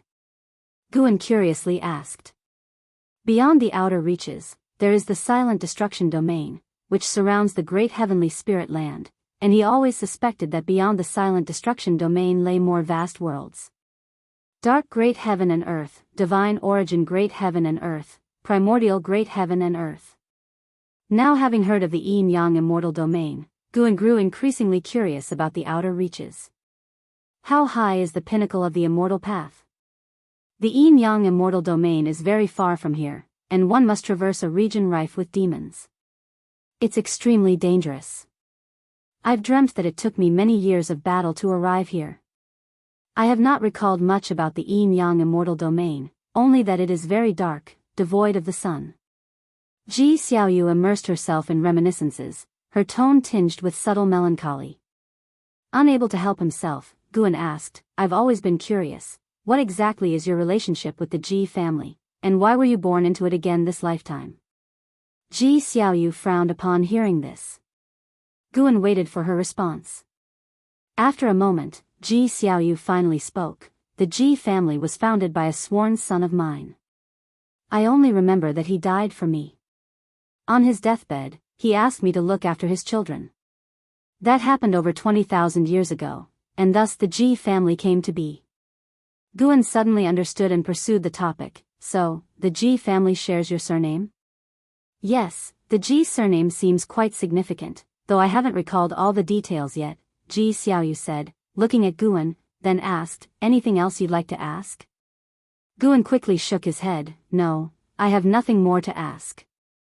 Asking too much only leads to more trouble. It's fine, who are we but to each other? Ask away and broaden your horizons. Know that even the high levels of the supreme sect don't have access to these things. Ji Xiaoyu looked at Guan, her expression a half-mocking smile. Guan always felt she was scheming something. He immediately stood up, bid his farewell, and left. Ji Xiaoyu watched Guan's departing back, and only after he had closed the door did the smile on her face fade. She furrowed her brows and sank into deep thought. The addition of the Sun and Moon Netherworld Emperor didn't change the environment of the Third Medicine Valley. Unlike Nine-Finger Divine Lord and Shinshinzi, he disdained interacting with mortals. Once Guan arranged his residence, he began his reclusion. 10 years blinked by and the Sun and Moon Netherworld Emperor remained within his own room, sparking much speculation among the disciples in the valley. One day, Guan went to visit Xiaochuan. Just as Xiaochuan was receiving Guan, an incident occurred in the residence that required his attention, leaving Guan waiting in the courtyard. Name, Guan, lifespan, 367/638, 909, 402, physique, primordial ultimate body, cultivation level, divine thought true immortal realm 9 layers. Looking at his attribute panel, Guan started calculating how long it would take to reach 1 billion years of lifespan. Currently, his lifespan income per year ranged between 1.5 and 1.8 million years, which was quite considerable. He planned to aim for a comprehensive upgrade after reaching 1 billion years, then break through to the next realm. The next step would be the 9th level cultivation level of the 9th heavens of the immortal path. He wondered how many more years of lifespan would be required to surpass the 9th heavens of the immortal path. Guan poured himself some wine, his thoughts returning to the present. He heard Xiaochuan's descendants arguing. It was about a marriage alliance. The current family head wanted to ally with a certain noble family. The chosen girl was unwilling, and her parents could not bear to force her, but the family head intended to compel her, leading to the quarrel. Guan just listened, without any intention to intervene. After all, what place did he have to interfere in such matters? An hour later, Xiaochuan finally returned. As he sat down and poured himself some wine, he sighed, these good-for-nothing things. If the day comes when I'm gone, the family will surely be ruined by them. Guan chuckled, children and grandchildren have their own fortunes, don't worry about it. You cannot solve all of life's challenges for them. Xiaochuan looked at Guan and said, brother, you advised me to establish a family and career, yet you haven't done so yourself. Did you foresee this situation and intentionally torment me? Guan glanced at him and said, if you find it painful, then just abandon them. The world is vast, if it comes to it, come back to the Third Medicine Valley.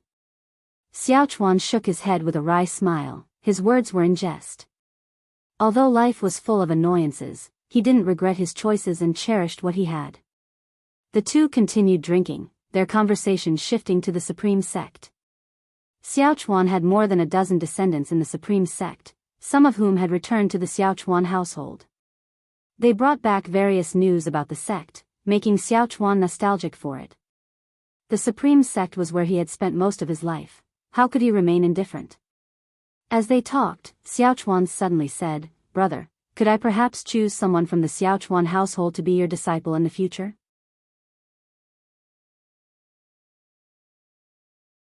He had always been hesitant to bother Guan, but Guan kept visiting him, even bonding well with the Xiaochuan descendants. He thought he was being overly cautious and decided to establish a closer relationship, giving his descendants a source of support. Of course, but he'll make the choice, Guan said with a smile. He already had a target in mind. After all, he could see Xiao Chuan's fate.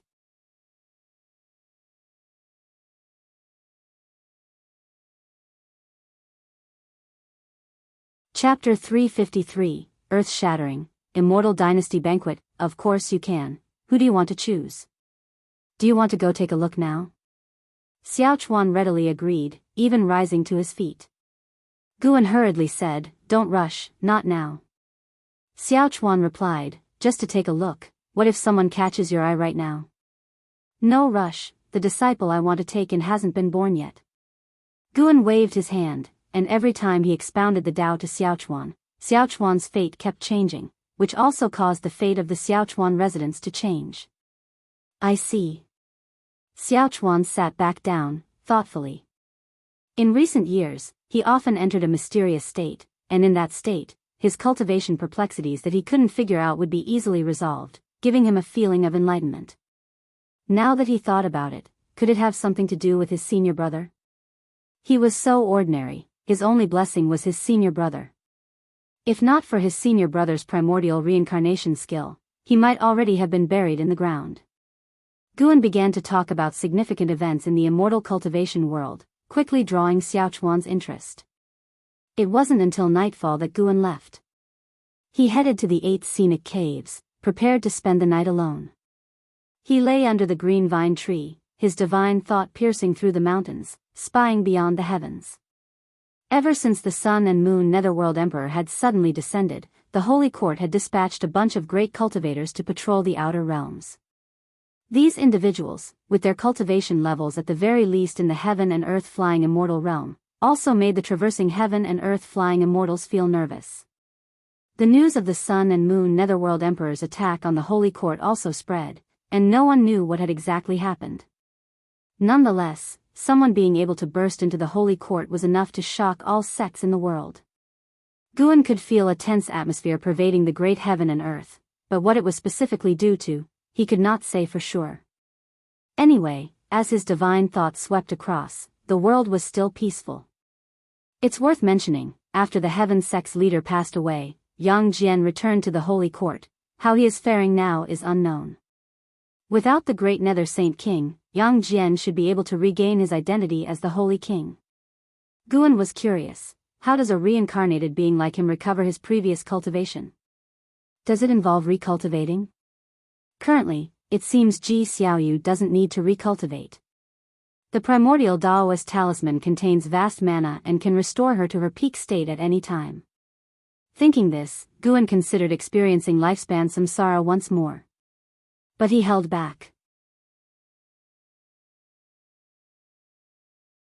He couldn't keep wasting his lifespan. He needed to gather 1 billion years of lifespan as soon as possible and then make a breakthrough. 2 divine immortals of wondrous dharma had already appeared, making him feel uneasy just thinking about it. He must be the highest realm in his environment, otherwise, he felt no sense of security. 1 billion years, he thought, I need to step it up. Having decided to sprint towards 1 billion years of lifespan, Guan began to keep busy. He used Immortal Seeking Island to collect more high-rank medical herbs and expanded the medicinal herb production at Dingtian Peak. The holy salary from the Holy Court had also been delivered by a heaven and earth flying immortal, who handed it over to Guan, incarnated as Sword Venerable Fudao, at the edge of the continent. It's undeniable that the benefits of a 3rd-grade heavenly position were terrifying: 1 million supreme-grade spirit stones, 100 vials of extremely high-grade spirit pills, as well as a large batch of medicinal herb seeds. This also advanced the process of accumulating lifespan for Guan. Every day of Guan's life became busy, either running around or teaching an Xian cultivation, expounding the Tao for Yilan, Xiaochuan, and Zhenqin. In the blink of an eye, 30 years had swiftly passed by. In the early autumn of this year, Outer World Cave welcomed a significant harvest, and Guan successfully reaped 50 million years of lifespan. Currently, he could only harvest up to 8th-rank medicinal herbs. 9th-rank medicinal herbs would need even more time to grow. Feeling elated, Guan walked into Medicine Valley, humming a tune under his breath. Gazing at the nearly 750 million years of lifespan, he couldn't help but smile. From a distance, he spotted the figures of Shinxinzi and Longqing. Their master-disciple relationship had long been made public. No matter how Shinxinzi taught, Longqing just couldn't muster a speck of spiritual power. Presently, Longqing was on the path of physical cultivation. One had to admit, an innate immortal spirit truly was formidable. Even at 60, Longqing's strength was terrifying, capable of contending with a core formation realm blood prison great saint. Guan had raised the cultivation level of blood prison great saint to the core formation realm, and Enzin's cultivation had similarly risen to the core formation realm, while his own was at the nascent soul realm. Enzin's actual cultivation level had already reached the 7th layer of the nascent soul realm. Previously, the restrictions of the primordial reincarnation skill were lifted, and coupled with Gu An's regular Dao explications, her maximum lifespan had increased to 570 years. Guan saw Longqing's face full of excitement. It seemed that today he had made progress on the physical cultivation path. Master. Upon seeing Guan, Longqing immediately called out and waved at him. Shinxinzi also nodded in greeting toward Guan. Guan walked towards them, prepared to chat and inquire about Longqing's cultivation progress. Just at that moment, the earth trembled violently, causing panic among everyone in the valley. Shinxinzi frowned and immediately stamped his foot. A golden light burst from his body, rapidly expanding and covering the entire Third Medicine Valley. With that, peace returned to the valley and everyone breathed a sigh of relief. This was the first time Longqing felt the mana of Shinxinzi. He turned his head to look at Shinxinzi, full of admiration. A golden glowing Shinxinzi, like a sage Buddha present on earth, radiated a domineering divine might. Guan acted out his part while his divine thought peered into the distance. The entire Taizong continent was trembling, and even the surrounding oceans were brewing towering waves. The source of all this was a distant continent, where lightning flashed, and fierce winds raged. Gu An's divine thought quickly locked onto a figure. The person hovered midair. Below him, thousands of miles of mountains lay in ruins, the sky permeated with billowing dust, churning like fog. This was a heaven and earth flying immortal. His chi blood was soaring wildly. He seemed to have cultivated a formidable physique, in Gu An's judgment no less formidable than Yang Jian's mystic gang dominator body. Guan saw that many great cultivators were rushing towards this heaven and earth flying immortal. He didn't look any further and quickly withdrew his divine thought. Striding toward Shinxinzi, he asked anxiously, "What happened?" Shinxinzi looked into the distance, his expression grave. Longqing spoke up, "Master, don't be afraid. With my second master here, even if the sky falls, there's nothing to fear." He now had a blind worship for Shinxinzi, and was so excited that when he said this, he had a bragging tone, which made Guan want to laugh. Guan showed a smile, a look of relief on his face, then inquired about Longqing's cultivation progress. Once the topic turned to this, Longqing immediately became energized, claiming that he had just mastered a powerful fist technique that could punch and shatter a 30-foot-high hill. Shinxinzi didn't pay attention to the master and disciple. He vanished into thin air. Elsewhere, Ji Xiaoyu stepped out of her house, looking towards the horizon. A defying blood treasure body, a rare sight indeed. The great heavenly spirit land sure still holds its roots deep. Perhaps when the day comes for the holy court to fall, this land may soar instead. The sun and moon netherworld emperor appeared beside Ji Xiaoyu, chuckling teasingly. Ji Xiaoyu turned her head to look at him and asked, "The holy court is so strong, how could it possibly fall?" The sun and moon netherworld emperor, arms crossed in front of his chest, replied with a closed-eye smile, "That's not a given. The most powerful forces also have their times of demise. The Holy Court has existed for too long and is approaching its calamity. This is also one of the reasons for Shengxin's reincarnations." Without waiting for a reply, Ji Xiaoyu glanced at the distant figure of Guan then asked, "Can you predict when the Holy Court's calamity will come?"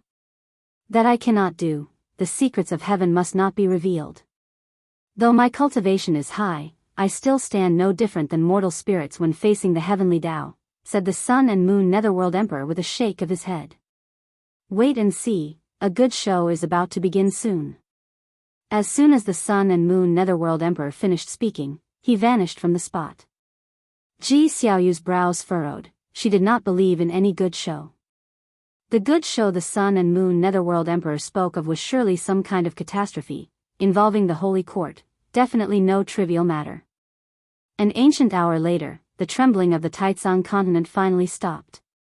The shaking had caused many commoners to lose homes and lives, and even the creatures within the forests were affected. All the major sects were sending disciples down the mountain to save the distressed. This had nothing to do with Guan. If an enemy that common beings couldn't withstand attacked the continent, he might still lend a hand, but he wouldn't intervene in disasters akin to natural calamities. Intervening too much would only lead to expectations, and if Guan chose not to intervene in the future, it would be seen as wrongdoing. He couldn't let the common beings believe that he was obligated to protect everything. In the lives of mortals, calamities are unavoidable, and their magnitude varies. By evening, Guan saw the heaven and earth flying immortal do battle with the great cultivators of various sects, even startling the main city of the Broken Sea domain and forcing the carefree primordial immortal to take action. This individual's physique was indeed strong. Even besieged by a group of heaven and earth flying immortals, he held his ground until the divine immortal of wondrous Dharma intervened, at which point he was subdued. Captured by the Holy Court, his fate was uncertain. Guan didn't pay it much mind.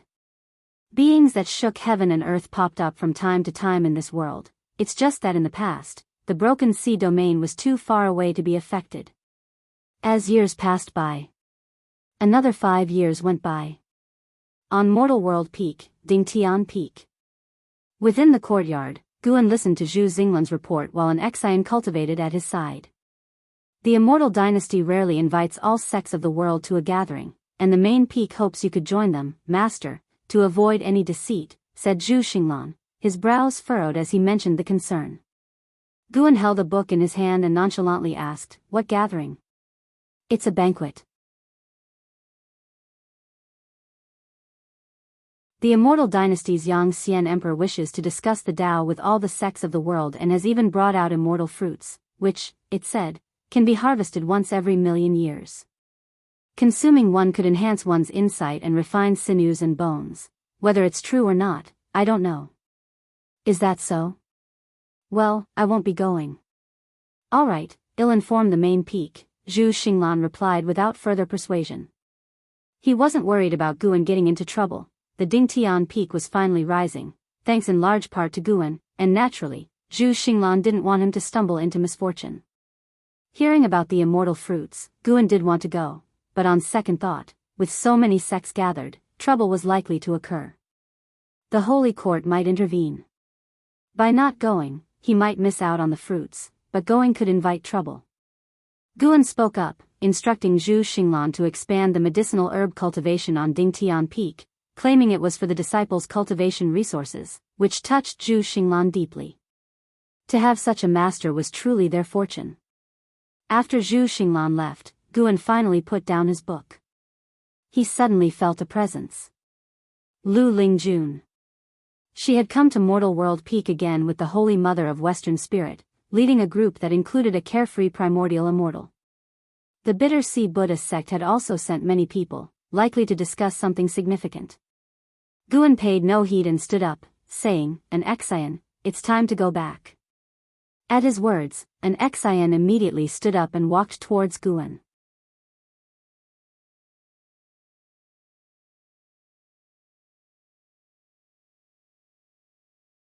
Chapter 354 The True Immortal. The next morning, Guan rode the Blood Prison Great Saint to the outer gate city, having not visited for several months. Today, he sensed the presence of an old friend and decided to take a stroll. He didn't seek out that old friend, instead wandering around the city. Nowadays, more and more people greeted him as he walked, and he couldn't help but wonder if, in 1,000 years, the supreme sect would be filled with his disciples.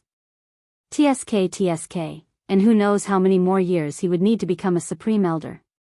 The Blood Prison Great Saint, having reached the core formation realm, was even more imposing, standing 2 meters tall with its blood-red fur fluttering as they walked, causing disciples along the way to frequently look back. Master, why can't Long Qing cultivate spiritual power? Yet, his qi blood is increasing so quickly, the blood prison great saint suddenly asked. Guan was not worried about people on the street overhearing, and he casually replied, perhaps there's some hidden reason. Upon hearing this, the blood prison great saint felt more certain of his conjecture and asked cautiously, is he the same as me?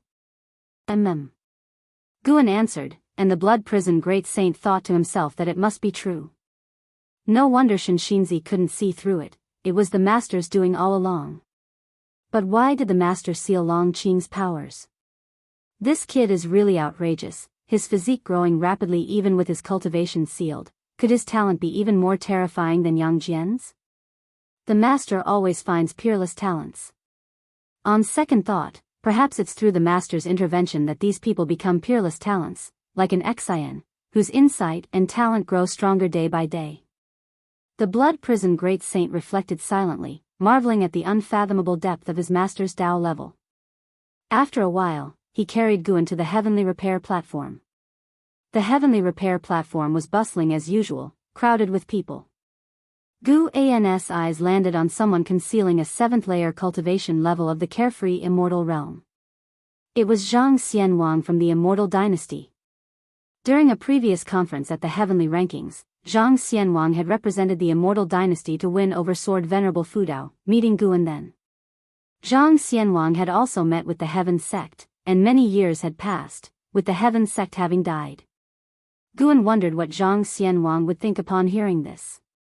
Guan got off and walked up to the heavenly repair platform. Hey, kid, long time no see. A figure suddenly bumped into Guan's shoulder, it was Guyu. Back in the day, using the names Guyu and Guzong as father and son, Guan had written his first invigorating novel, Supreme Immortal Venerable, making Guyu famous across the world. Their friendship was excellent. After Li Ya and Wu Ju became prodigies, the best relationship Guan had was with Gu Yu and Zuolin. Guan rolled his eyes at him and said unenthusiastically, didn't we just see each other the year before last? Gu Yu still looked young, he widened his eyes and exclaimed, have we drifted apart? Not seeing each other for 2 years, don't you miss me? Definitely not, I'm afraid you'll pester me to write a book again. Go away, am I that shallow? By the way, have you heard about Li Ya recently? He inherited the legacy of 3 Pure Ones Mountain, it's unbelievable, they say he is now a great cultivator of mystic heart realm. Gu mentioned Li Ya, then became extremely emotional. He had become the surprised bystander character in the Supreme Immortal Venerable. That's the difference between reality and fiction, he was the brilliant protagonist in the novel, but in reality, he could only marvel at the achievements of his peers. Guan also felt emotional, admiring and respecting Li Ya. While they were chatting, Zhang Xianwang suddenly approached. Zhang Xianwang, dressed in a white robe, exuded an aura of immortality, drawing attention even on the heavenly repair platform. Guan, little brother, long time no see, Zhang Xianwang's voice came first, radiating cheerfulness. Guan turned to look, surprised, and said, Daoist friend Zhang, what brings you here? When did you arrive? He immediately bypassed Gu Yu and walked quickly toward Zhang Xianwang. Having not seen each other for many years, Zhang Xianwang was very pleased to see Guan. He had been thinking about the little friend with the Dao pattern on his forehead and wondering how he was doing.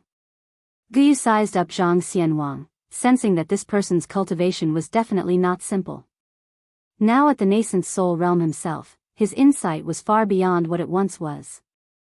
After exchanging a few pleasantries, Guan introduced Gu Yu to Zhang Xianwang, but unfortunately, Zhang Xianwang showed little interest and merely nodded lightly. Why don't we find a place to talk? Zhang Xianwang suggested, looking at Guan. After hearing this, Guan could only say goodbye to Gu Yu and then followed Zhang Xianwang away. Gu Yu watched Gu An's retreating back and couldn't help muttering, what kind of physique does this kid have? Or is it special chi fortune? How does he always attract high-level individuals? Inside the Third Medicine Valley, many great cultivators gathered, some to play chess, others drawn by the 9-Finger Divine Lord and Shinshinzi, making the Hall of Elders very curious about Guan. However, with LV Baishan's support, no one dared to disturb Guan. After a while, Guan followed Zhang Xianwang to an inn, choosing a window-side seat on the third floor, where they were the only diners at that moment. Zhang Xianwang inquired about how Guan had been these past years, and Guan started recounting his everyday life. Though it was simple, Zhang Xianwang listened intently. He had long told Guan that having Tao patterns, he would certainly be approached by others, but he hadn't expected Guan to still lead such an ordinary life. The mundane things spoken from Guan's mouth somehow became interesting to Zhang Xianwang. Hearing that the bull demon king could never catch up to the white spirit rat, Zhang Xianwang couldn't help but laugh. It was not until the server had brought all the food and drinks that Zhang Xianwang began to speak seriously, not to hide, "I come from the immortal dynasty." Guan stared, asking, "Which immortal dynasty?" "In a far-off place, there is a continent that you call the ends of the earth. The beings there are born with cultivation of the nirvana realm, starting with a lifespan of at least 10,000 years. Zhang Xianwang began to describe the immortal dynasty, leaving Guan dumbfounded. After outlining the basics of the immortal dynasty, Zhang Xianwang gazed at Guan and asked, "Would you like to join the immortal dynasty? I can help you reach the nirvana realm." Guan swallowed and asked, "Can I definitely reach it? Can I bring others along?" Zhang Xianwang glared at him and said, "I only have my eyes on you, and you want to bring others? Forget it, the immortal dynasty doesn't just casually accept beings from the outside." Hearing this, Guan was immediately disappointed. Zhang Xianwang felt both amused and annoyed, looking at Guan with even greater admiration. "Do you believe there are real immortals in the world?" Zhang Xianwang asked. Guan answered, "Of course, there are mountain gods on our continent, and I've heard there's a heavenly court overseas." Zhang Xianwang scoffed, "The heavenly court is not the court of immortal gods. I'm talking about real immortals, like the heavenly court in Journey to the West. Our immortal dynasty is always seeking the true immortals, and they'll tell you the truth, we've found them. We will clear the obstacles for the immortals, winning their favor for this world." As he spoke, his face showed longing. "Real immortals?" Guan asked nervously, "Where are they?" Zhang Xianwang raised his hand and pointed upward, then said, "Join us, or you will disappear along with the dirt of this mortal world." Outer heaven? Guan suddenly believed it. Even if it wasn't a true immortal, it must be an extremely powerful existence, powerful enough for the immortal dynasty to contend with the heavenly court. But he was already a third-grade heavenly position holy sword of the heavenly court. How could he join the immortal dynasty? Although he had always been assigned various identities, from what Zhang Xianwang implied, did the immortal dynasty intend to end the world?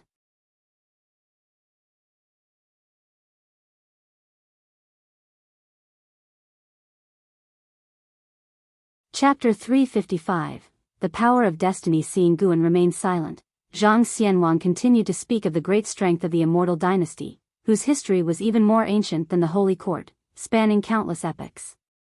The first immortal king of the mortal world was the founder of the immortal dynasty. He once contended against the heavens. Although he failed and caused the mortal world to be submerged by the sea, his power was undeniable. To this day, the Holy Court has not produced a being of his equal. Zhang Xianwang revealed a look of longing, surprising Guan. The immortal king was actually the founder of the immortal dynasty. If that was the case, why didn't they pursue the immortal king crown? Was it because the immortal king crown would devour vitality? Guan pondered, suddenly feeling that the immortal king crown might hold secrets. Thinking carefully, the immortal king crown had weakened so much that even the souls of the Mahayana realm could not fully suppress it. Many changes must have occurred over the long years. After a while, when Zhang Xianwang paused, Guan took a deep breath and asked, "Did you come to the Supreme Sect specifically for me? It should not be, right? To rally Sword Venerable Fudao?" But Sword Venerable Fudao had already declined. Zhang Xianwang smiled, his gaze turning towards the window. "Of course not, but I cannot tell you my purpose for the time being." Guan seemed to think of something, his divine thought probing out, quickly covering the broken sea domain. He discovered that in other continents and oceans, the immortal spirits of the immortal dynasty hid their chief fortune deeply, but they could not escape the eyes of a true immortal's divine thought. He elevated his divine thought further, covering a broader expanse of heaven and earth. Looking from a macroscopic perspective, the immortal spirits of the immortal dynasty were scattered all over the world, spying on chief fortunes, their fortunes as numerous as the stars in the universe. What was the immortal dynasty planning? While thinking, Guan responded, "Thank you for your kindness, Daoist friend, but I cannot abandon the supreme sect, I apologize." Zhang Xianwang turned his gaze towards Guan, smiling, "No rush, you still have time to consider. I will stay at the supreme sect for a few years." Guan nodded, and then Zhang Xianwang changed the subject, and the two began to drink together. The wind outside the window suddenly became stronger, blowing the grasses on the windowsill. Zhang Xianwang's arrival did not stir up any storm at the supreme sect, which remained calm, but, of course, that was only on the surface. Each disciple was still experiencing their own rivers and lakes and struggles. 7 days later, Guan took an Exion again to the mortal world peak, where they first roamed around, picking medicinal herbs along the way. Along the way, Guan ran into Su Shi. After paying respects, Su Shi hooked arms with an Exion, and the two whispered aside. Because Su Shi had once helped Guan receive Spirit Lord Lu, he would occasionally give some pointers for Su Zai's cultivation, and over time, Su Shi and an Exion had become familiar. After they chatted for a while, Guan suddenly said, "Su Shi, take an Exion to find Spirit Lord Lu, she has come again. Just do as before." Spirit Lord Lu? And Zin's eyes widened beneath her mask, and right after, she heard Gu An's transmitted message, her expression turning odd. She seemed to think of something, her eyes becoming excited. Then, the two women flew towards Debating Peak. Guan roamed alone, wandering aimlessly, occasionally chatting with disciples from Dingtian Peak. He noticed that the immortal dynasty also had immortal spirits at the mortal world peak, hidden in Debating Peak without revealing any trace of the immortal dynasty's chief fortune, their presence unnoticed by everyone on the mortal world peak. Guan did not intend to intervene. The immortal dynasty was plotting, certainly against the holy court. He could not afford to be the spearhead. The immortal dynasty invited various sects while arranging for immortal spirits to go to each sect. What exactly were they calculating? Guan felt that even if the immortal dynasty wished to destroy the world, it seemed unlikely. In his view, the immortal dynasty was no match for the holy court. Time swiftly passed. In the evening, an Exion returned, and Guan took her back to the supreme sect. As the teacher and disciple walked through the forest, an Exion removed her mask, speaking excitedly, "Master, I suddenly understand the feeling of hiding one's identity. Senior Lu did not recognize me, even mistaking me for a senior. In the past, she was very respectful towards Spirit Lord Lu, never imagining that one day their positions would be reversed. She suddenly understood why her master hid his cultivation level and looked after acquaintances under a different identity. The feeling was quite wonderful. Master, if Senior Lu knew your true identity, she would definitely regret, after all the years wandering around outside, her distance from you has only increased. At the third Medicine Valley, she could spar with you. At Mortal World Peak, even her master does not have the qualifications to meet with you." Saying this, an Exion couldn't help but feel moved, filled with gratitude. Seeing Spirit Lord Lu today, she realized once again how lucky she was. Compared to Spirit Lord Lu, she had not sacrificed much, yet she had achieved a status Spirit Lord Lu could not even dream of. "Think no more of it, your teacher just wants to cultivate quietly, not getting involved in too many troubles. You too, no matter what achievements you attain, always maintain a humble heart," Guan casually replied. An Exion nodded, "I understand, Master. You care so much for Senior Lu, her future achievements will surely be great." I'm just reflecting on how different choices lead to different paths.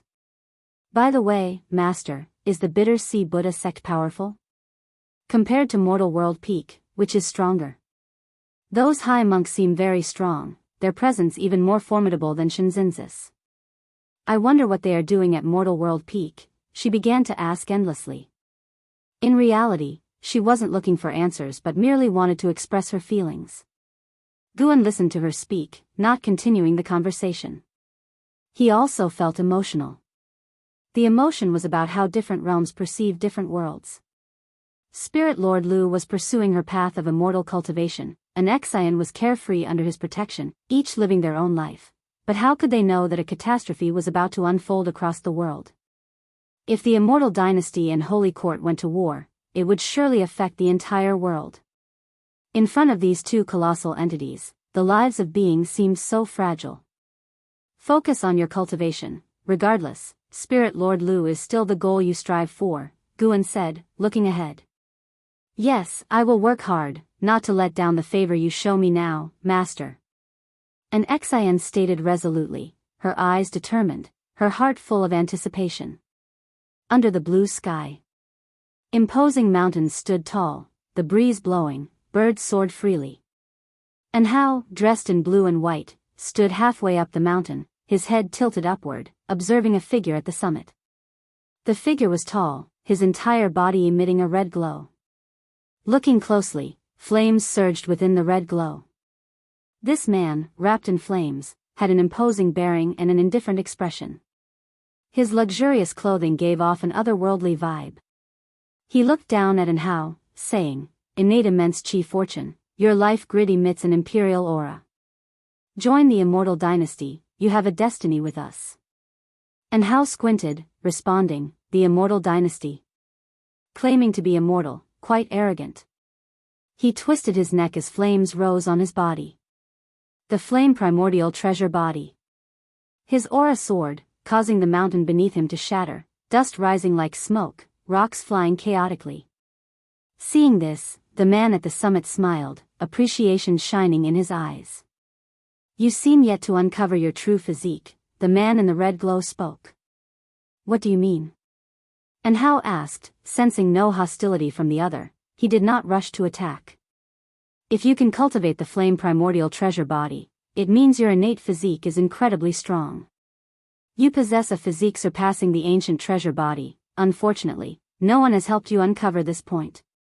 Join the Immortal Dynasty. With such chi fortune, you are naturally the darling of heaven and earth. Only the Immortal Dynasty can help you grow better." The red glow man paused, then continued, "In the Immortal Dynasty, our citizens are born in the Nirvana realm. Our emperor has reached the 8th realm of the immortal path.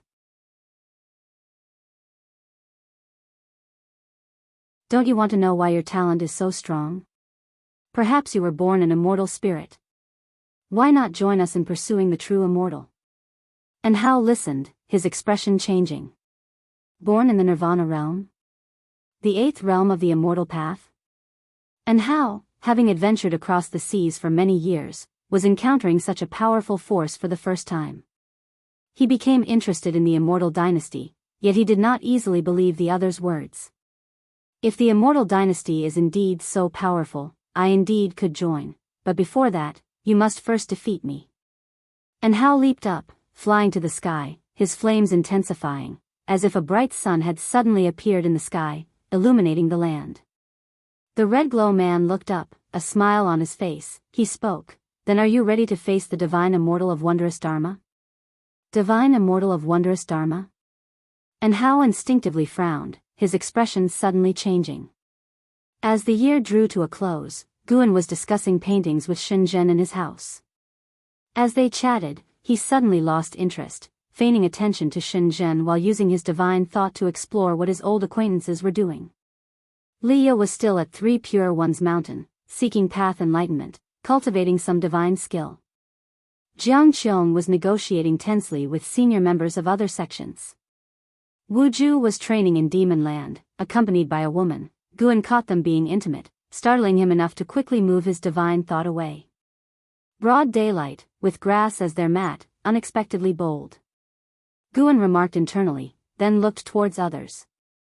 Yilan and Zhen Qin were investigating a mysterious case regarding a subsect, quite troubled. Hold on. Where was Hao?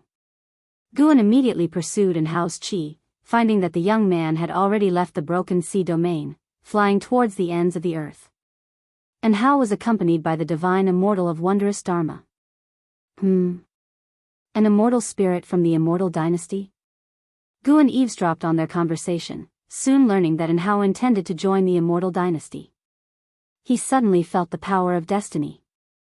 Yang Jian went to the holy court, and Hao to the immortal dynasty. The two had previously agreed to spar at the Heavenly List convention.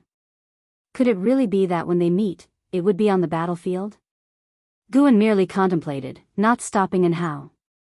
Though he felt the immortal dynasty had slim chances, since the dynasty had existed for so many years, it certainly had some depth. If Hao were unwilling, he would have called out for his teacher in his mind. After a while, Guan withdrew his divine thought. Recently, when painting, I thought of a scene I want to capture, yet I fear it might provoke heavenly wrath. Should I paint it? Shenzhen suddenly asked. Guan shook his head. Don't paint it, just tell me. Shenzhen inhaled deeply, his voice mysterious. I envisioned a scene with two figures confronting each other. One like the brilliant sun, the other sovereign of all under heaven. They stand above the 9 heavens, blades clashing. You're tuning into the Dreamy Love Stories YouTube channel. Don't forget to subscribe and join us on this journey to catch the most captivating stories.